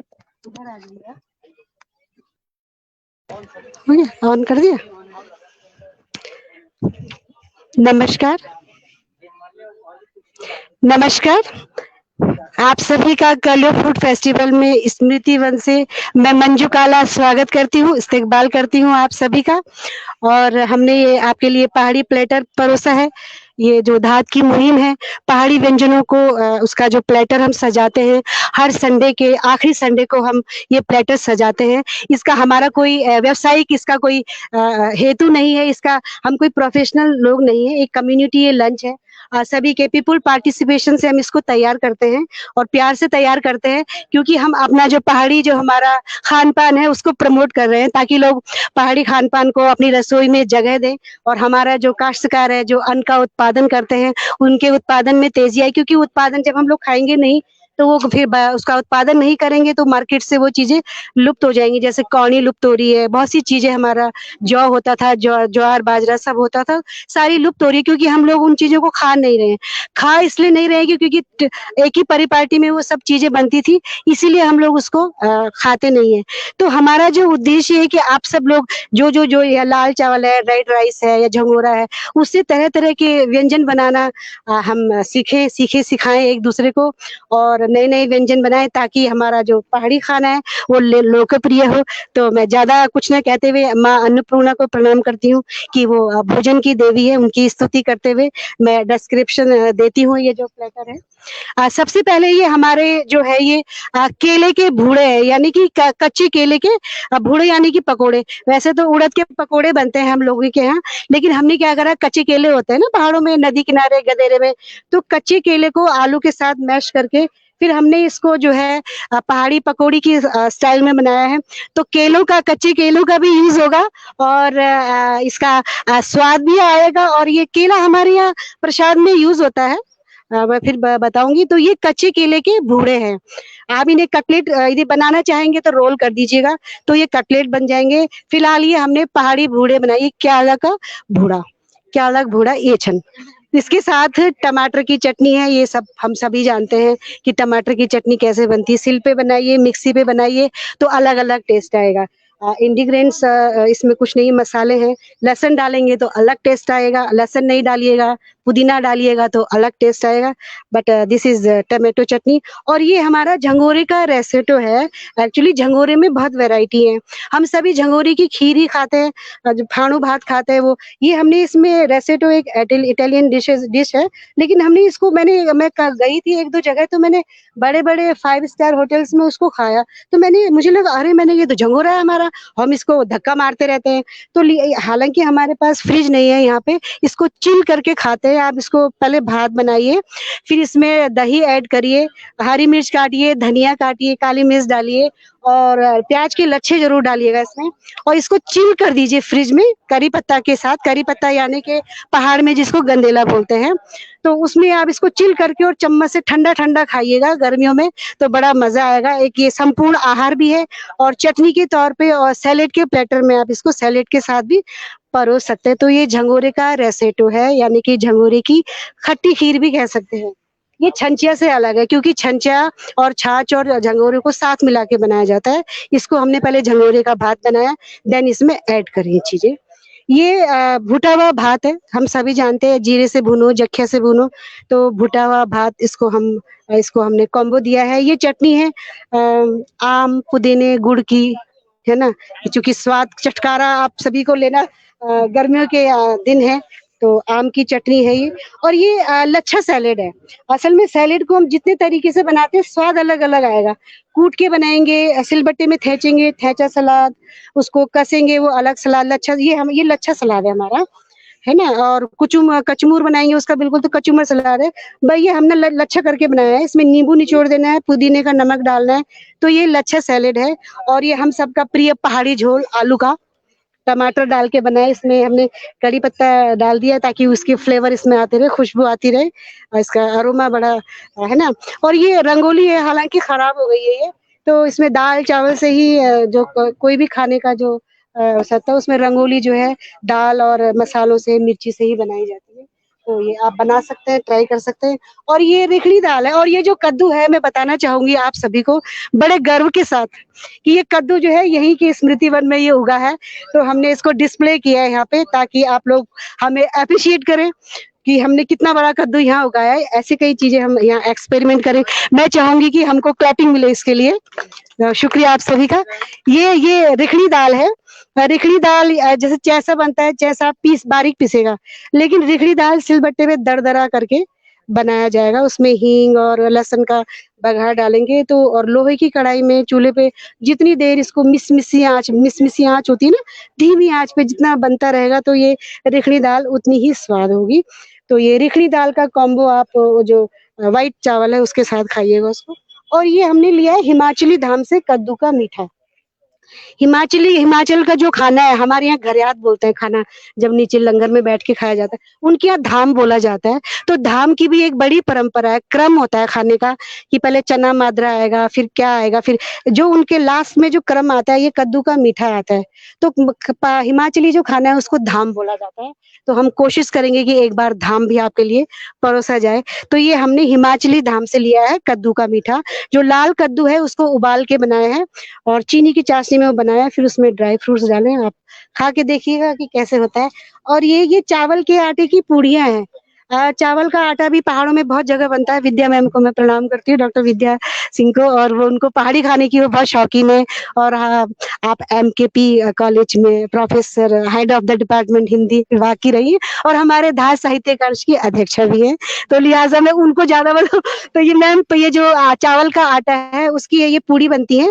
क्योंकि जैसे जो तराई का इलाका होता है, जैसे भाबर है या रायवाला की तरफ है या उधम सिंह नगर है, वहाँ चावल की पैदावार ज्यादा होती है, तो लोग चावल की रोटियां भी बनाते हैं। तो आप रोटी भी बना सकते हैं, उसमें थोड़ा हरा धनिया काट दीजिए, गाजर कस दीजिए, रोटी भी बनाएं, घी और मीठी चटनी के साथ खाएं। हमने चावल के आटे की पूड़ी बनाई है। ये पूड़ी का कॉम्बो हमने इसके साथ दिया है आलू टमाटर का झोल। तो दिस इज द प्लेटर। और ये कच्चे केले मेरे घर में लगे थे, तो इससे मैंने सब ये करा है। तो इतना ही। और मैं चाहती हूँ कि जैसे हम सभी के घरों में पारंपरिक खाना बनता है, कुछ पारंपरिक व्यंजन ऐसे होते हैं कि जो आज नहीं बन रहे हैं, दादी नानियों के टाइम से। आप सभी के पास कोई रेसिपी हो इस तरीके की तो कृपया हमारे साथ साझा करें या बना के लाएं, हम यहाँ डिस्प्ले करेंगे। और हमारा जो ये कलियुग फूड फेस्टिवल है, इसको अपना प्यार और स्नेह से अनुग्रहित करते रहे। इसी के साथ ही मैं आप सभी को धन्यवाद अता करती हूँ, धाद की ओर से, कलियुग की ओर से। तो आइए, आपका स्वागत है। शुक्रिया। पानी भी लग रहा है।